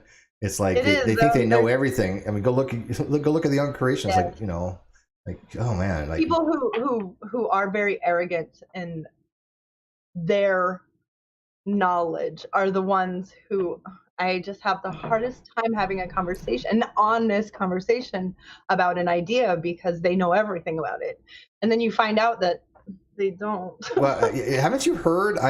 I've been told just in the last couple of weeks. I live on the peak of Mount Stupid. For Dunning-Kruger, I'm a narcissist, I'm a sociopath, I'm a psychopath. I've heard all these things. It's like, really? Would a narcissist be like, "Hey, how are you doing? I haven't heard from you in a while. I hope you're doing well." I do that with a lot of my friends. That's what I'm saying, Steve.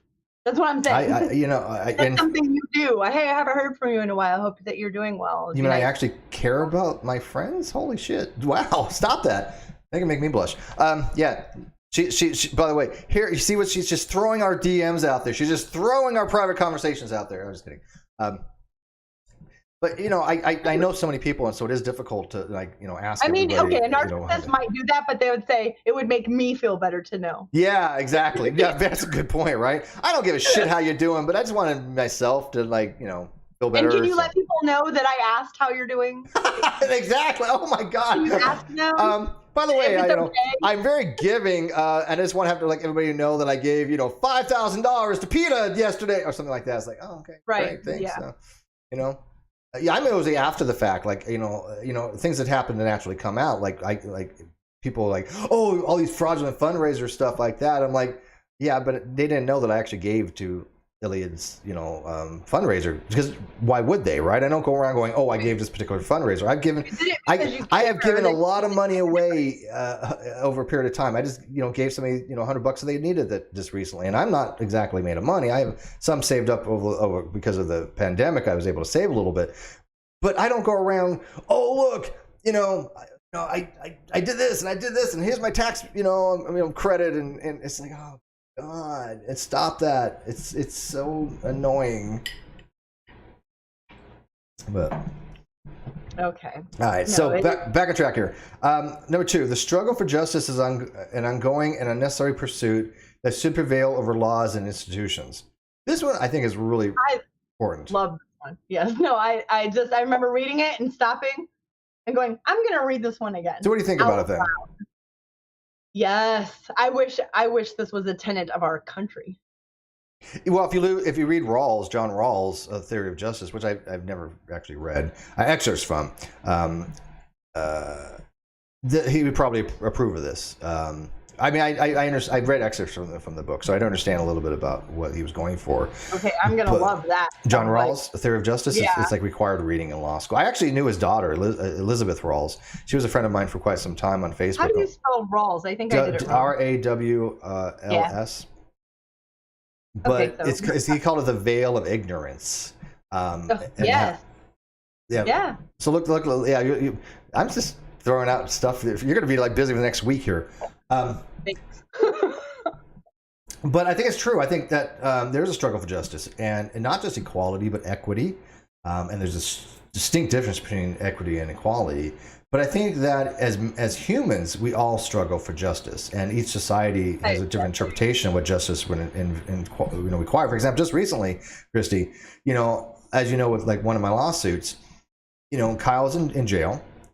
I made a promise to his victims. I'm going to try to keep him in jail or prison as long as possible, so he can't harm anybody again. And that's obviously going to be making it very difficult for him to pay me anything. But I have to take what's more important: harm to a person or monetary, right? And I know your stance on it, and I agree. It is actually the morally correct. It is the morally correct, and yet I got shat on for that because they called it vengeance. There's different types of justice. There's restorative justice. There's retributive justice. And restorative justice, where you want to make people whole, I totally get that. Small claims court would be like a form of restorative justice, but retributive justice is punishment. It's retributive, right? And so when somebody says to me, "Oh, well, you just have these cyberbullying thoughts of vengeance to put Kyle in jail," well, I have no problem with a domestic abuser being in jail, somebody that committed multiple felonies. Perjury, embezzlement, things of that nature. Is that justice? Yes. Yeah, to me, that is justice. If you don't feel that way, that's perfectly fine. But there is a form of justice called retributive justice. That doesn't make me a bad person, because I think that people should be held accountable when they blatantly go out of the way to do horrible, shitty things. I don't think people should be punished when they're accidents or things of that nature. I don't think retribution is the way to go on those. I think there should be restorative type things. But no, I'm with you. And same thing with people who are in prison, not jail, prison, for a crime that hurt nobody, like smoking marijuana. That's got to be one of the worst crimes. Irate about that. It's. They need to let all those people go. It's absolutely stupid. I believe in rehabilitation. That's another type of justice.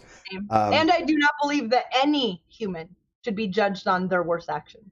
Any human. I think people can be redeemed in context, but not like, well, they did this thing, so we can't. Well, that's a good point, Christy. That's a good point. Let me ask you this: when somebody does something, let's say everybody in their life has done something they're not proud of. Everybody has done something that's wrong. I mean, you can't go your whole life without breaking some law that you may even know about, right? Like, I never stole a damn thing in my life, but I've jaywalked and things of that nature. We've all done things that nobody is perfect, right?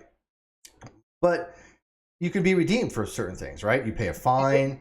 You go to driving school. You have to be open to saying, yes, that's what happened, and you pay the price for it. Yeah. However, in Christianity, there's only one price, and that's damnation. I mean, so it's either you're saved or you're not saved. You're not saved, you're damned. It's very black and white. So, but you can also have hurt children your entire life and be saved and ask for the Lord's Yeah, I've forgiveness. always had a little issue with that as well. Lort. That's how I say it, Lord. And the Lord can forgive you, and you can go to heaven and live with the pandas that got shot there. And that's actually a fundamental philosophy question: is where is the justice and things of that nature, right? Right. Now, again, I don't think the justice has to be punitive. I don't think it has to be punishment by the more we torture. evolve.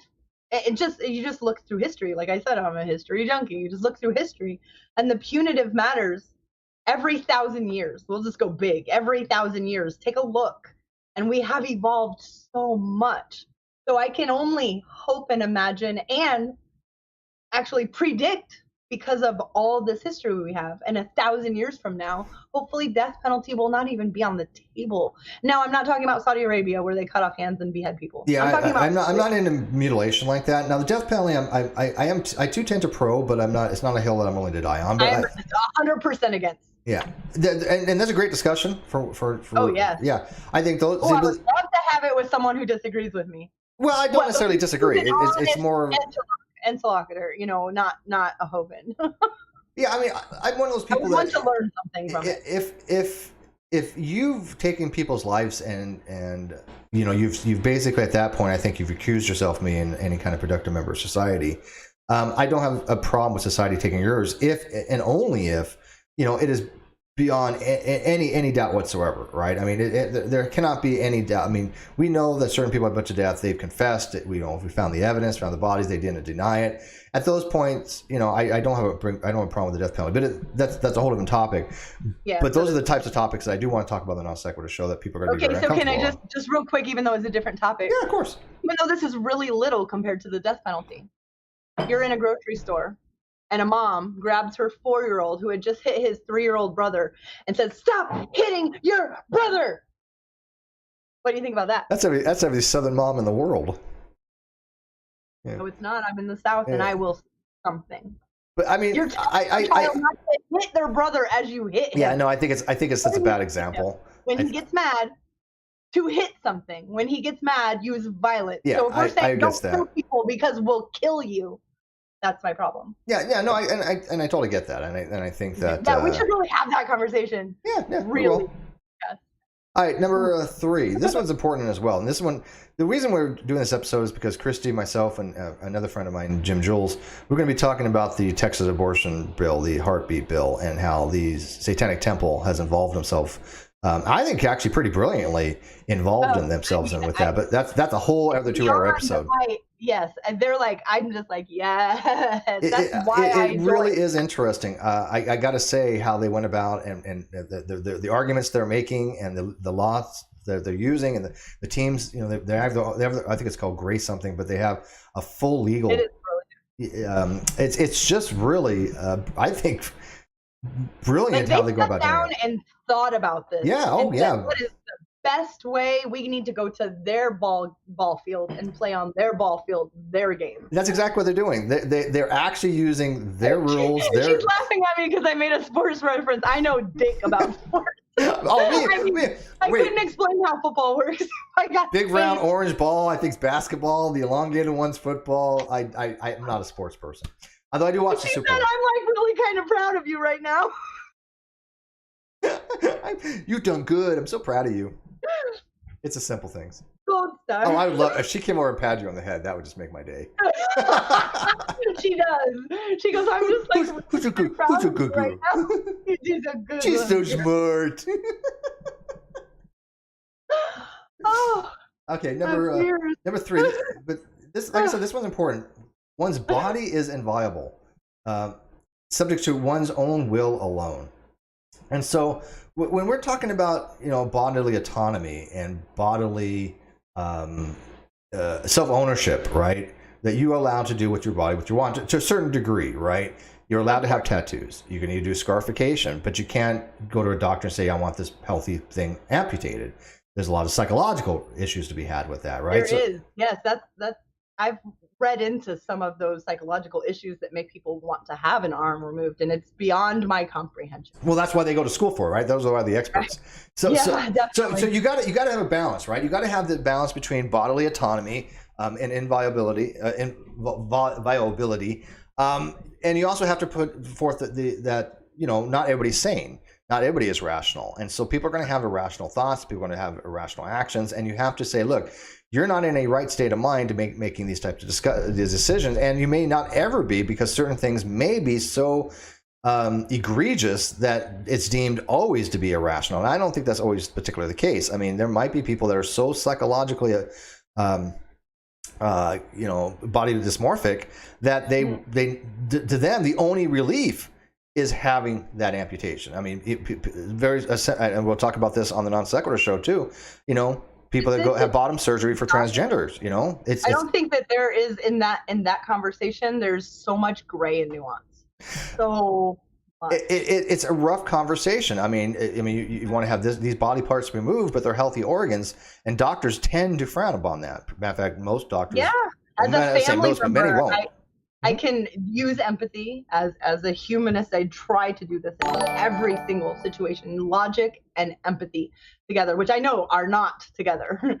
So I know this. However, this one's hard. This one's really hard as empathy for the person. But it certainly goes into the question of a woman's abortion rights and things of that nature. Yeah, I mean, this 100%. Is like the number one thing that they're using is number 3, that their belief. It is. God is scummer. They use these tenets when they do the their religious abortion. What is it called? We just used the word when we used it for dunking our heads underwater. Baptism. Baptism, but we used it. It was not a service. What is the word you do? Rituals. There we go. It's rituals. Yes, rituals. They say the tenet in the mirror at yourself for their abortion, ritual. Yeah, well, and that a lot of that goes to your mental state. Now, the Church of Satan is a lot more into psychodrama, and it's called psychodrama and psychology than the Satanic Temple. One's more of a political organization. The other is more of a psychological organization. We have a super chat though from Godless Scummer. Hey buddy, £5. He says, my basic issue with the death penalty is this: in a perfect system, it may be worthy of discussion, but we don't live in a perfect world or system. And I guess I get that, and that's why. Look, I don't think we should have the death penalty imposed when there's potential that the person could be innocent. That there's a problem there. I mean, obviously in Texas they're horrible at it, and they've screwed up a lot. But I'm talking about cases where there's no question of guilt.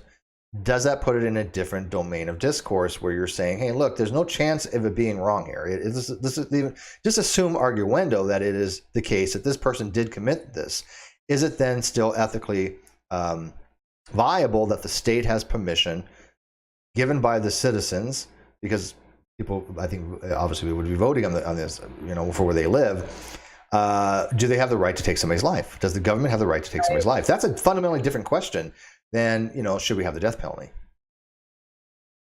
I mean, they're intertwined, but so that number 3 is the one I really wanted to get to the most, and we're going to be pushing through the rest because we're going way over time because Christy was late. No, it's okay. No, that's I would wait forever for her. She knows that. No, actually, I was going to start live. I was like, screw Christy, I'm going live, so you can join whenever. Yeah, no. Yeah, I wait for nobody. You ain't that's that right. special. Right, you're a strong, independent woman. That's right. My body, my choice to go live. All right, number 4. My channel, my choice. My channel, my choice. Oh gosh, it's so funny. Cheshire run with that. My channel, my choice. That could be a good model for her channel. Actually, that was Cheshire. Stacey just said that from the sofa. My channel, my choice. Can somebody steal that? Because that's brilliant. Yes. My channel, my choice. She said she's already patented it. People are going to be asking, is this Kyle 3.0? It was Cheshire done? Is Christy taking over everything? It's like, how the hell can Christy take over anything? Cheshire owns everything. That's right. People actually believe that. I'm not even fronting. People believe that Cheshire is like in charge and owns everything. That's for Cheshire. You got a tongue ring? Holy crap! I never noticed that before. For my 18th birthday, nice. And I will be 45 this month. I know your birthday. She's gonna be 45. I mean, look, she's in her prime. All right, number 4. She still makes me blush.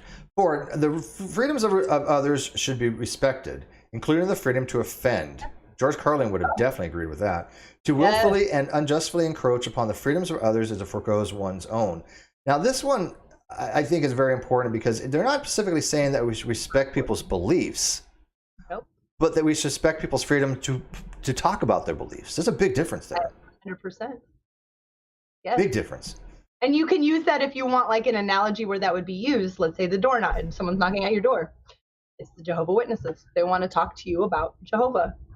The best thing you can do if you want to help create an environment where people can talk would be to say, I will invite you in. Sure. Come on in and talk to me. However, you must listen to me talk about my beliefs first.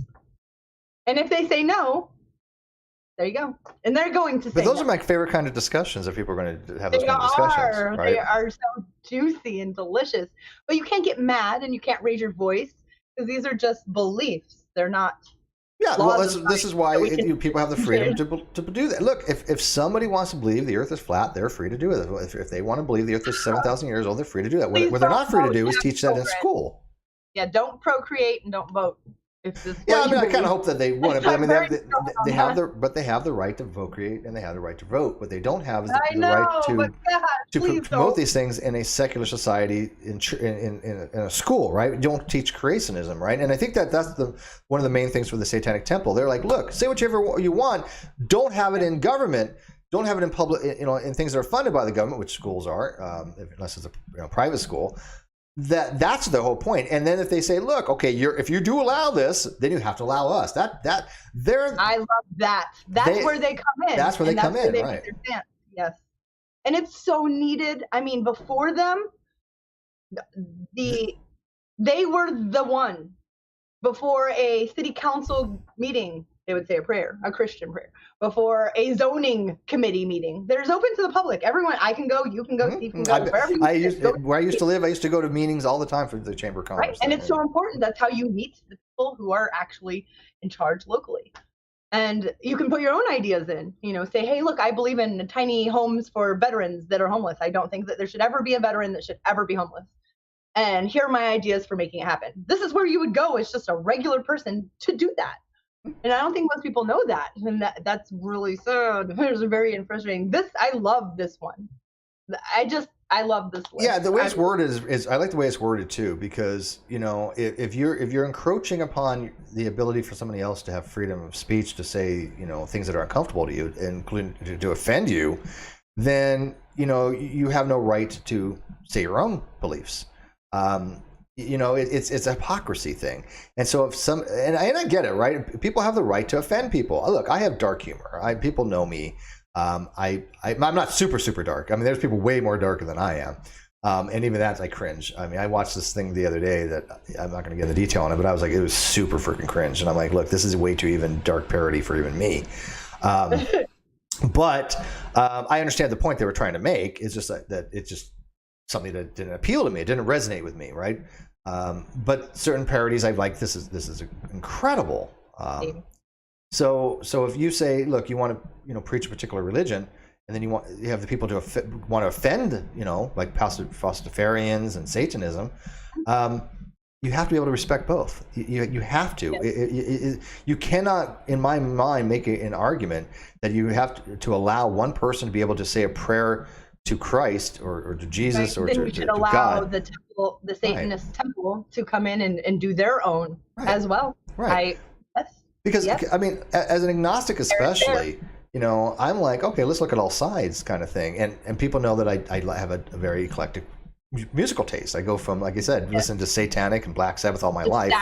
I love Black Sabbath. But I also listen. There's some Christian music I like as well. I mean, I love gospel music. The old Southern. Okay, I'm going to admit this here. Nobody knows this. This is embarrassing. You like Black Southern gospel? No, actually, I do. They're amazing. I love choir. How can you not? It's just like you can't help yourself. It's great. It's awesome. They harmonize brilliantly. Cuban music. Like, I'm not Cuban, but those beats, I can't help myself. But what I was going to admit that's embarrassing, I think everyone should admit something that's embarrassing about themselves. It helps humble yourself.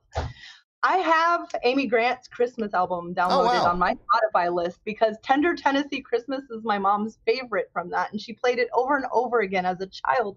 So it's just part of my Christmas music list as an atheist. Yeah, no, Amy Grant was fun. Like for example, I couldn't get into like groups like Stryper, not because they were Christian. I just didn't think they were a great band. So cheesy. Yeah, they're just I'd rather listen to Wasp. But I just didn't like their music, right? But I mean, yeah, I wasn't into the hair bands. I'm a hip hop kid. I was into as Spinny knows, Black Sabbath, they were Christians, believe it or not. Matter of fact, if you listen to their music, a lot of it, like for example, After Eternity is a Christian song. If you really listen to the lyrics, they were all Christians at some point. Now, I think Tommy Iommi is the only one that actually I think still even promotes himself as being a believer, but yeah, they were kind of a Christian band, but they had the imagery of the occult and things like that because that was their thing, and I think that's fine. But listening to their songs, yeah, go listen to After Forever and listen to the lyrics. It is definitely a Christian type song. Have you ever thought about your soul? Can you be saved? Perhaps you think that when you're dead, you come back from the grave. Too. Even today, hip hop, Common, one of my favorites. But in almost every one of his songs, he brings up, and we need to make sure that we're living in God's light. And I'm like, blah blah blah blah blah blah during that part.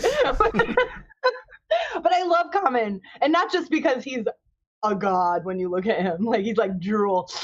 Not just because of that, because his music is not only good to hear, but it has a political point or a love point or an empathy point. I like Common. And I am not a Christian. I am not a theist at all. But it doesn't matter that he is to me. That part, and no matter what, we need to recognize that we come from God. It's in his songs. It is. Yeah. No, I just don't sing that part. I recognize that Carl Sagan's a badass, and then I just go on and make my own words. Yeah, there's a lot of Christians out there that write some pretty amazing stuff. I'm not a huge Plantinga fan. I think that his apologetics is pretty bad, but there are some things that Plantinga has written that actually make a lot of sense. Yeah. I'm like, yeah, okay, very, very good point. I mean, but he's he's a professional philosopher. I mean, he's an expert. Oh yeah, I love. I'm also.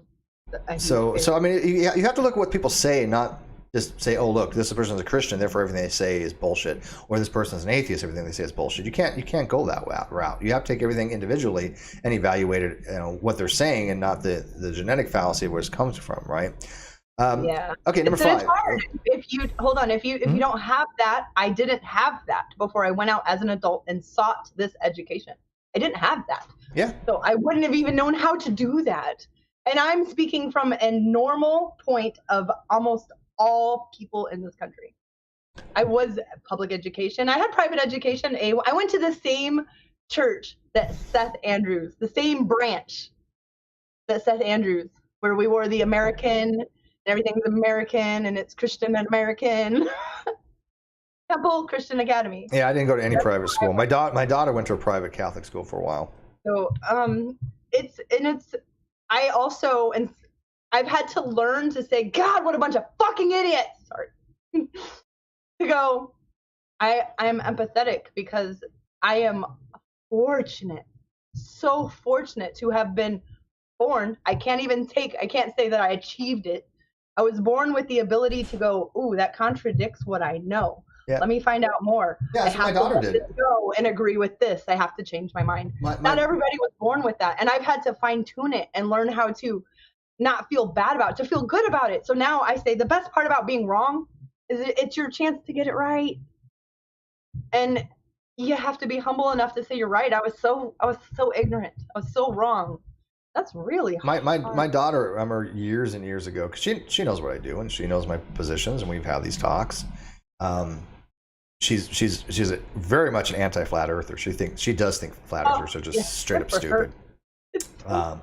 But I remember as a kid, because like I said, she went to a Catholic school, not for very long, but for some time. But she asked me, she's like, well, why wouldn't anybody not believe in God, kind of thing? And I was like, good question.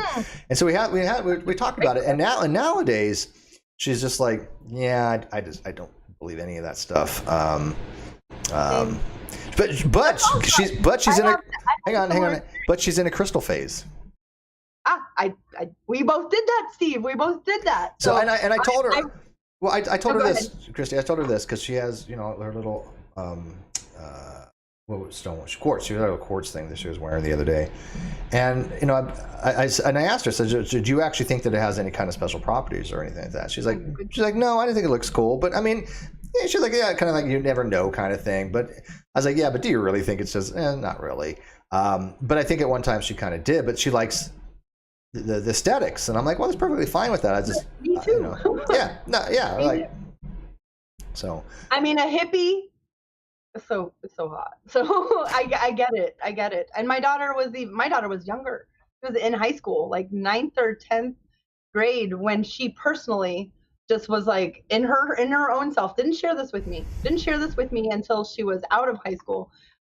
About 3.5 years ago, Stacy and I both just let go of all magical thinking. We just went through this, like, are you kidding me? Let's fact check this. We just kept going and had to let go of more and more and more and more. Finally, we're like, okay, so our whole foundation pretty much we've had to let go of. And because we were both raised, she was raised very Catholic. I was raised very churchy. My daughter, when I came out, churchy, different denominations, so very churchy. I told my daughter before I went online and said, hey, I think that I'm an atheist. And she was like, Mom, I've been an atheist for years. That was her reply. Yeah, I think my daughter probably will end up. Right now, I would put her as agnostic, but I think she probably is going to end up being an atheist as she grows older. Which is going to be another discussion we're going to have. Our baby's atheist. Yeah, but from letting them have access to all of it. Yeah, and we were fine with that. I mean, my baby's mom is not religious, but unfortunately, one of her grandparents was, and so. Yeah, same. Her grandma took her to church every Sunday growing up. She liked Easter stuff, and she liked going to the church and stuff like that. Easter basket and the chocolate bunny. But I mean, we always said, look, whatever she decides on. I just want her asking as many questions as she can ask, and she does. My daughter's inquisitive. That is the most humanist thing that has ever come out of your mouth. But I'm a horrible daddy, so I don't know. Even though I spend more time with my daughter than people think. It's like I moved down here to be with my daughter. I moved 90 miles closer to her. Unfortunately, she has a cold right now. It's not the big C. It's not the coof. No, I've got. That's, by the way, the coof is now the big new C, I guess. But yeah, she got a cold. She called me and she's like, Dad, guess what? I'm like, you sound like shit. She's like, yeah, thanks. I'm so blunt with my daughter. I'm like, you sound like shit. I guess I am a bad dad. The thing I think that our parents and your parents and our parents' parents, they lived separate lives from their children. Don't talk like that around the children. I don't change my speech. Different than we answer an adult's question, and it's so. I swear to you, I talk to my daughters like I would any of you people, and I think my daughter would think less of me if I didn't. They respect you better if you treat them with the respect of having an adult. She knows she can talk to me about anything. Yes, I agree. All right, let's go. All right, real quick, because Goddess Gummer says we have a lot of catching up to. It's been a while. Goddess Gummer said well, at least on air, one of the biggest mysteries of all time is how Stryper got a following amongst the mainstream metal fans when they were fucking awful. I couldn't agree more. I just thought Stryper sucked. I didn't care about their, if they're Christian. It's just, they were never metal to me. It was all just one big glam rock that they kind of knew how to play a guitar or something. Yeah. I mean, if you want glam rock, I'll at least listen to Poison or Cinderella. Def Leppard. Def Leppard was more in glam rock, though. Def Leppard, the big hair and the spandex. I can't. The guy Europe. Well, go. If you never listened to Cinderella, go listen to Cinderella. My cousins did. I was the odd one out. I was the only one. I was the youngest and the only one that didn't like any of that. I was into Run DMC and Sugar Hill Gang. Oh, I remember the Sugar Hill Gang. Sure. And Teddy to Pendergrass, like that. I went the opposite way, all by myself. Luther Vandross, Barry White. Oh, yes, all day. That's how babies are made in this country. let me lay you down by the fire. You see that? Like I said, I am so eclectic in my music. This is why I really hate being stereotyped or put into one category. It drives me freaking nuts. I mean, Oh, I can go from Ray LaMontagne with Trouble, the whole indie music, right to Here We Go Yo, Here We Go Yo. So what's the scenario? just some things I never got into. Like I couldn't understand like the Beastie Boys for some reason, except for I can. The right for the fight for your right to party I liked, but Boys. yeah, I was never a big fan of the Beastie Boys. I did like Run DMC though. All right, moving on here. Boy, this is gonna be a 5-hour stream at this point. Okay, so remember I told you to put a pin in the science one. This one that comes out. So pull that pin out. Beliefs should conform to one's best scientific understanding of the world. One should take care never to distort scientific facts to fit one's beliefs. Now, I agree 95% with this, and just for the most part. I don't think you should ever twist your beliefs to distort scientific facts. That absolutely, bar none, I hold. However, do you think maybe you could be interpreting it that way? Because I didn't. What do you mean? Just interested. I didn't get that. Like, I didn't get that that's what they were telling me to do. Oh, no. I interpret it as two things in here. One, they're saying, look, if you have a scientific fact, you can't twist that to conform with your belief. I agree with that, right? The beliefs the science should mold your beliefs, but not always. There are things that are outside of science that we formulate our beliefs on, right? This to me does have to me kind of reeks a little bit of scientism, which is a very real thing, and it's a very, very dangerous way of thinking. I think science is great, it has its applications, and I love science, but it's not the be all end all, and so. I think beliefs should conform to one's best scientific understanding and philosophical understandings of the world. And I don't think they mean it intentionally, because they do talk about philosophical things a lot. So I don't think that they kind of left that out on purpose. Right. But I get where you're coming from. Yeah, you just got to be real careful, because beliefs about reality, science does not address certain things about reality. Science is not the tool to address it. And so if you have a belief about something, the natural world. Yes. Mm-hmm. Yes. Yeah, use science for the natural world, for the most part. But again, even in the natural world, science cannot explain certain things. It's not the tool to use to explain certain things. So I have beliefs that are not contingent upon my scientific understandings. And it's perfectly fine with that. Hey, Conspiracy Cats is out there. American Gods is great. I don't know if they're going to come out with the next season. I heard that the last season was the last one. And I got to admit, I did like the way it ended. It was shitty. No spoilers. The ending is shitty as fuck, but it was good. Does that make sense? They're like, you know what? We're just going to stick it to the audience. We're going to say, fuck you. And one big overarching arch. And it was like, holy shit, did not expect this. This sucks, but this is good. But I don't know if they're going to come up with another season of that. But yeah, I loved American Gods. I love the way they did the stories, and it was extremely well written. I love it. Neil Gaiman is one of my favorite writers of all time. All right, number 6. People are come If one makes a mistake, one should do the best to rectify it and resolve any harm that may have been caused. Absolutely. This is one is. How come this isn't part of the Christian one? This should be a part of every ideology, right? Religion or not. It's beautiful. Actually, I mean, actually, it's part of AA and NA. Yeah, well, they rely on that because they say, look, you cannot control your own self. You need to kind of rely on a higher power, which again I have issue with. But they do recognize that people are fallible. Look, I don't drink very often. Look, that's all I've had of this since in 2 hours. I've only had that much. Okay, so I mean, I pace myself. Very strong. Yeah, almost 16%. But I mean, for alcoholics, people have to realize that they are fallible people. But you have to want to get that help. And so when people like, Kyle, who I believe is an alcoholic, he doesn't want that help. I have no sympathy for him. He's in jail, and I hope that he stays there for an extended period of time. But I mean, I remember back in my early days, I've been pulled over after, coming out of the bar. Have I ever been arrested? No. Have I ever been drinking and driving? No, but I've had a few close calls for me to go, look, I ain't even taking the fucking chance, right? You get those headlines on, even if you had one drink, you have one motherfucking drink. It's not worth it. It's not worth it. No. An Uber or a taxi cab, absolutely. Sure. You might be spending $60 to get home, but I promise you that $60 is nothing compared to what the jail, the lawyer, It's not worth Absolutely. I made that resolution ages ago that if I just had that much, what I've had right now, which is nominal, I still would never drive a vehicle. If I have one sip, I'm not going to drive a vehicle. The reason being is even if you have that one sip and they smell alcohol, it's going to be a pain in the ass. Over. Plus, you have a daughter. Like, I think when people have children, it's different because you think they're going to know. She knows. I have told her. And you know, people, kids listen or they don't listen, but she wants to get a car. She's getting a permanent driver's license, and I told her I would help her. Everybody in the family is helping her, look for a vehicle, and we want her to get a license because people know I am moving, and she's going to have to come out and visit me. I can bus down here and stuff like that, but I mean, she's getting her license, so it's not that bad for her. But I've told her, look, you ever, she doesn't drink, by the way. She doesn't like alcohol. She's tried it. But I was like, you ever drink and you get behind that car, you're not driving ever again. I mean, you're done.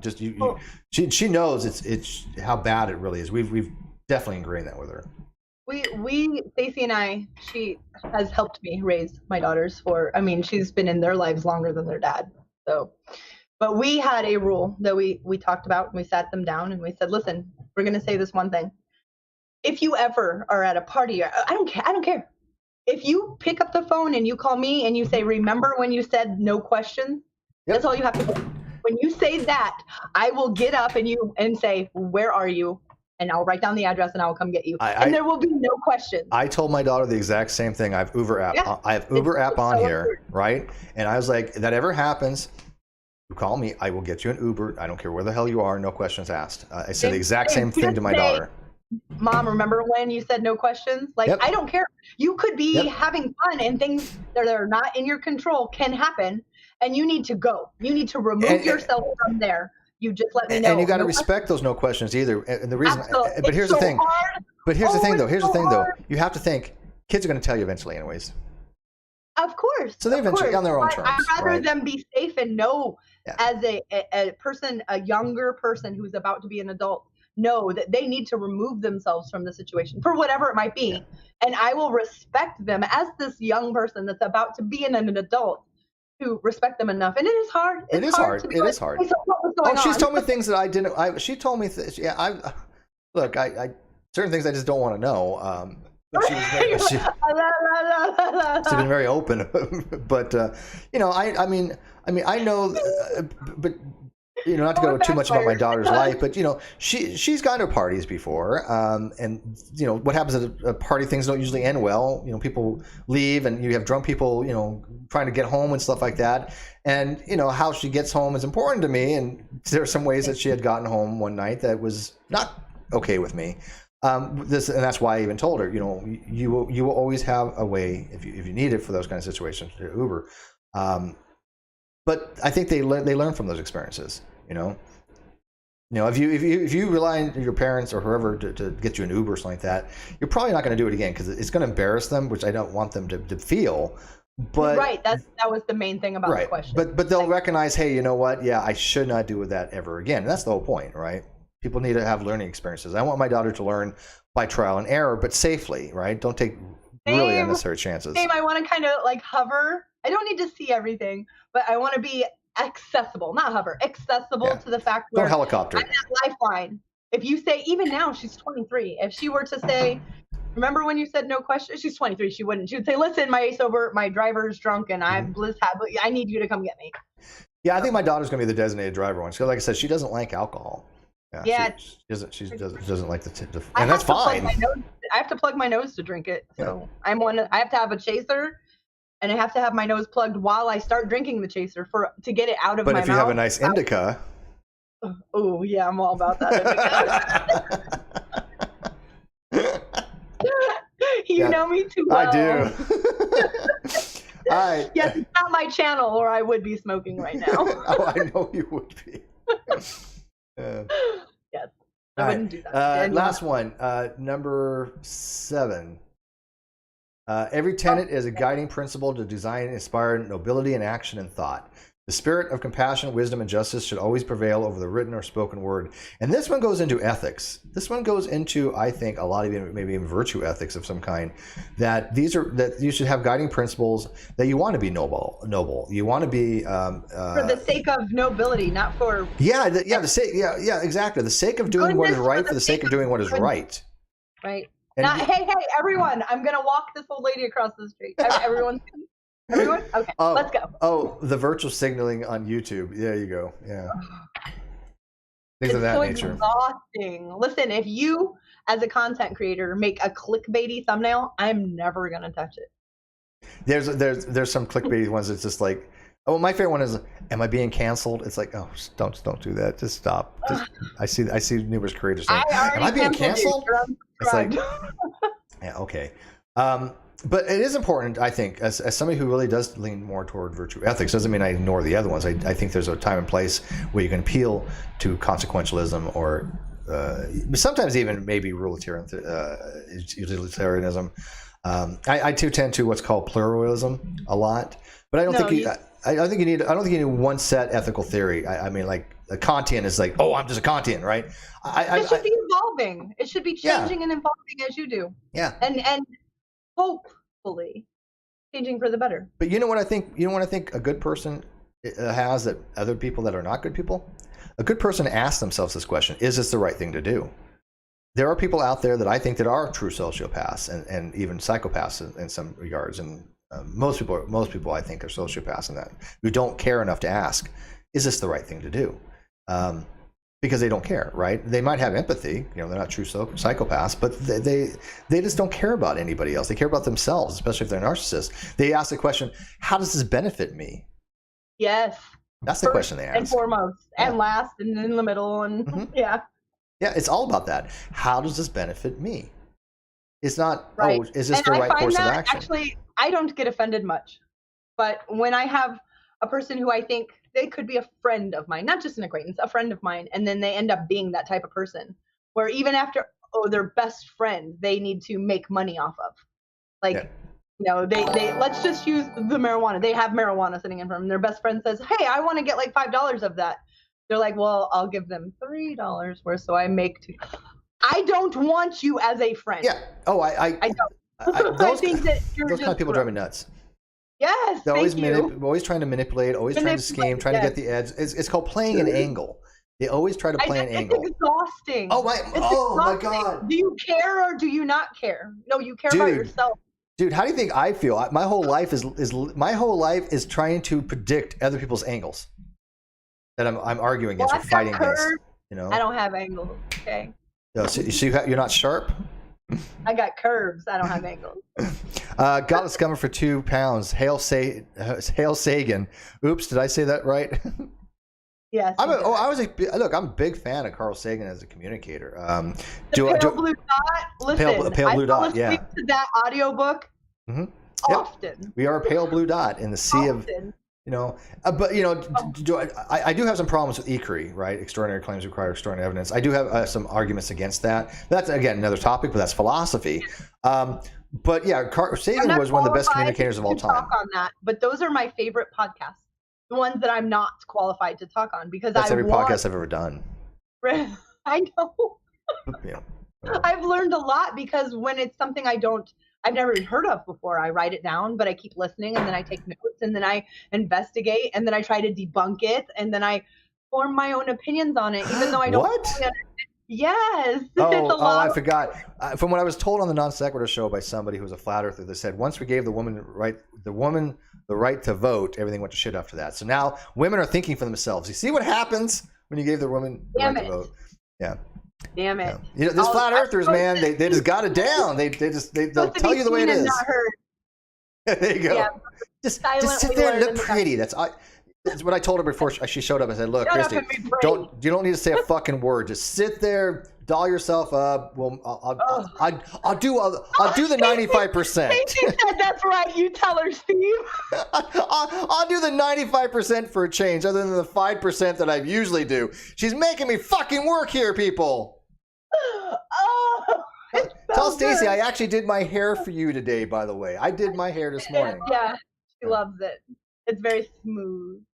Because usually, I had a phone call with a friend of mine yesterday. I'm not going to call him out or them out, but I was disheveled. Didn't shower that day. Didn't give a flying fuck. And I'm just like, look, I'm tired. I don't care. I want to watch Lucifer, but I promised that I wanted to get something done. And it was actually fun. I mean, it was a great call. But I was like, I don't care what I fucking look like. And then I'm partnered with somebody who's like, I can't go on air yet because hair number 6,232 has a slight curl to it. It's out of place. It's like, shut the fuck up, Kyle. He's like, I swear to God, he would not wear earbuds because he was like, oh, it messes up my hair. And I'm like, and so we get echo. I'm not even kidding. He would not wear fucking headphones. That's why we had echo, because he was so afraid how it messed up his fucking hair. And I'm the narcissist. I'm like, oh, fucking K. Whatever.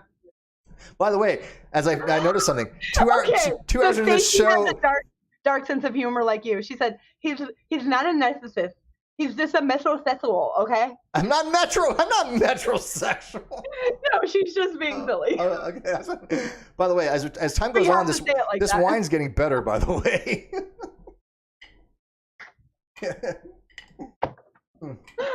I have enough pour. Yeah. It's actually pretty good.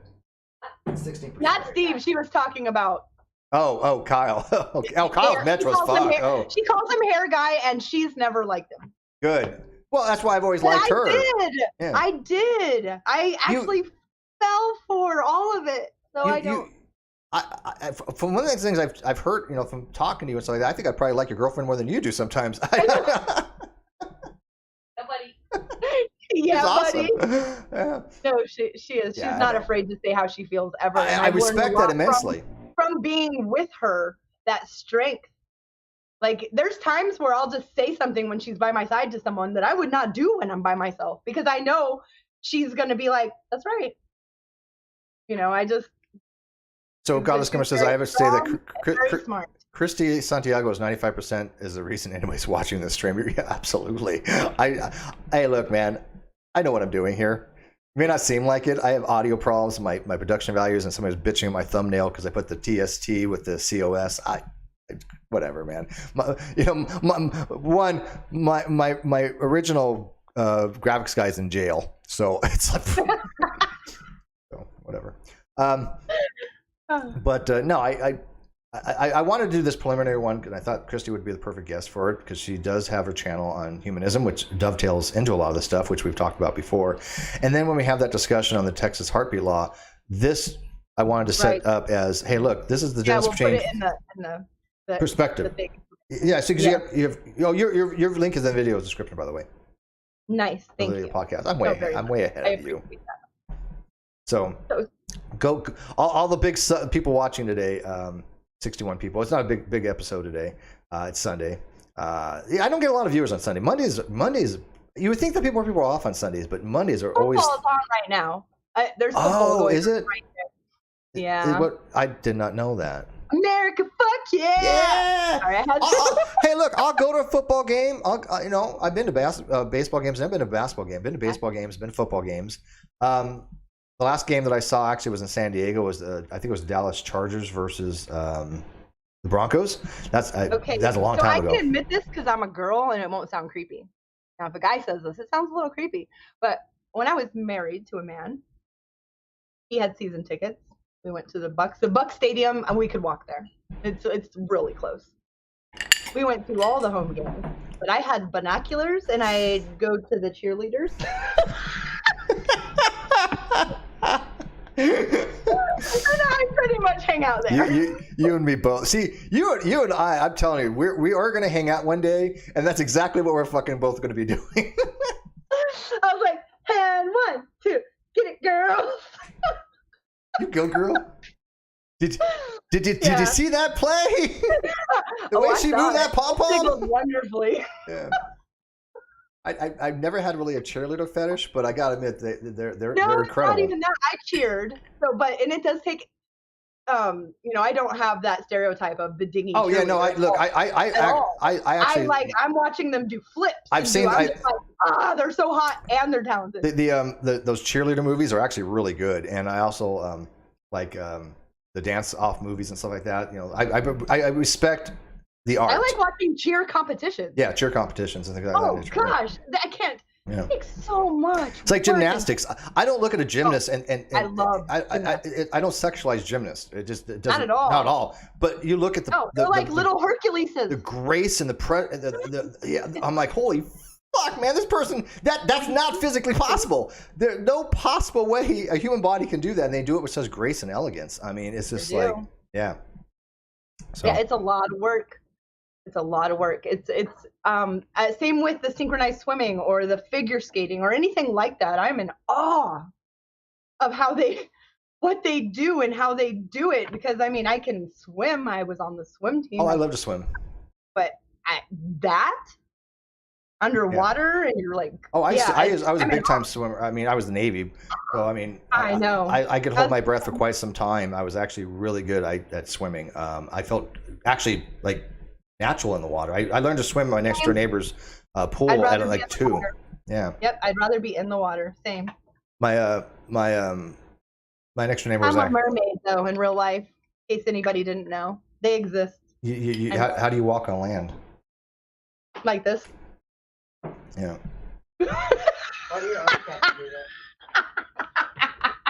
I flop like this, like a fish. Have you seen the gymnast Simone Biles?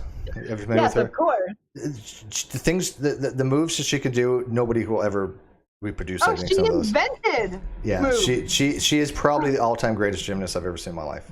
I would have to agree with you. Yeah, and I remember going back to Nadia Comaneci, and I mean, I remember the 1984. Oh yeah, the Russians have some great. Yeah, I mean, I would watch the Olympics, and the main things I would watch in the Olympics were the gymnasts in the '84 and Olympics in that year.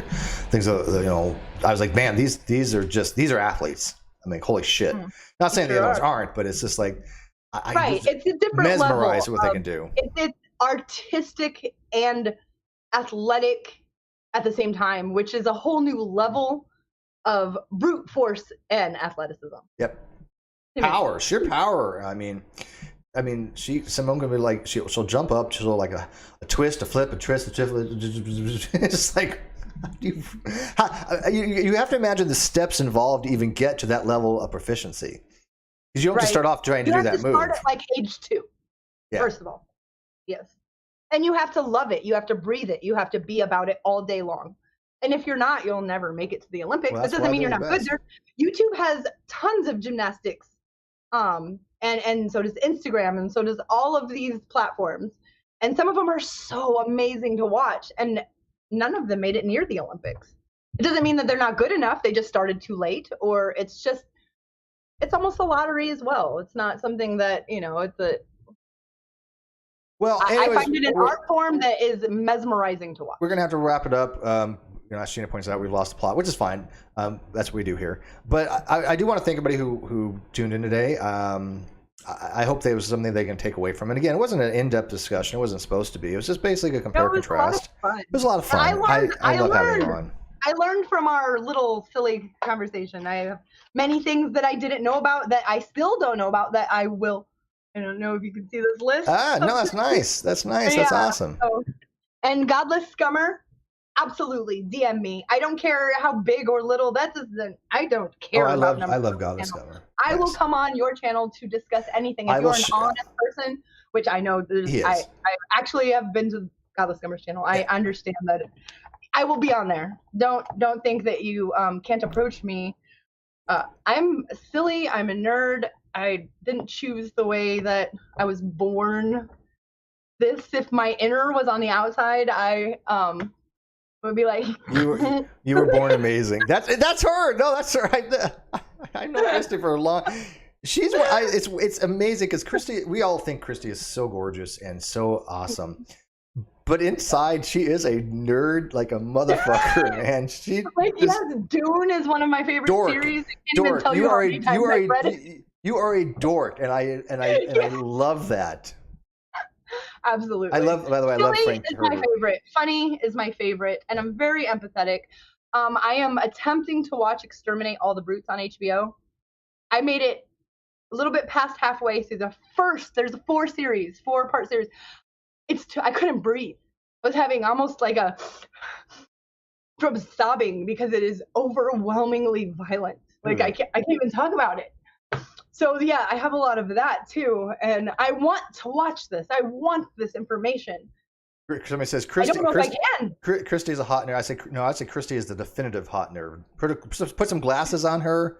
I need some. I have an eye appointment. Yeah, so get some glasses on her. I'm gonna get the biggest, blackest, nerdiest glasses. Put a calculus book in her hand, and holy shit, you've got a whole genre of porn right there.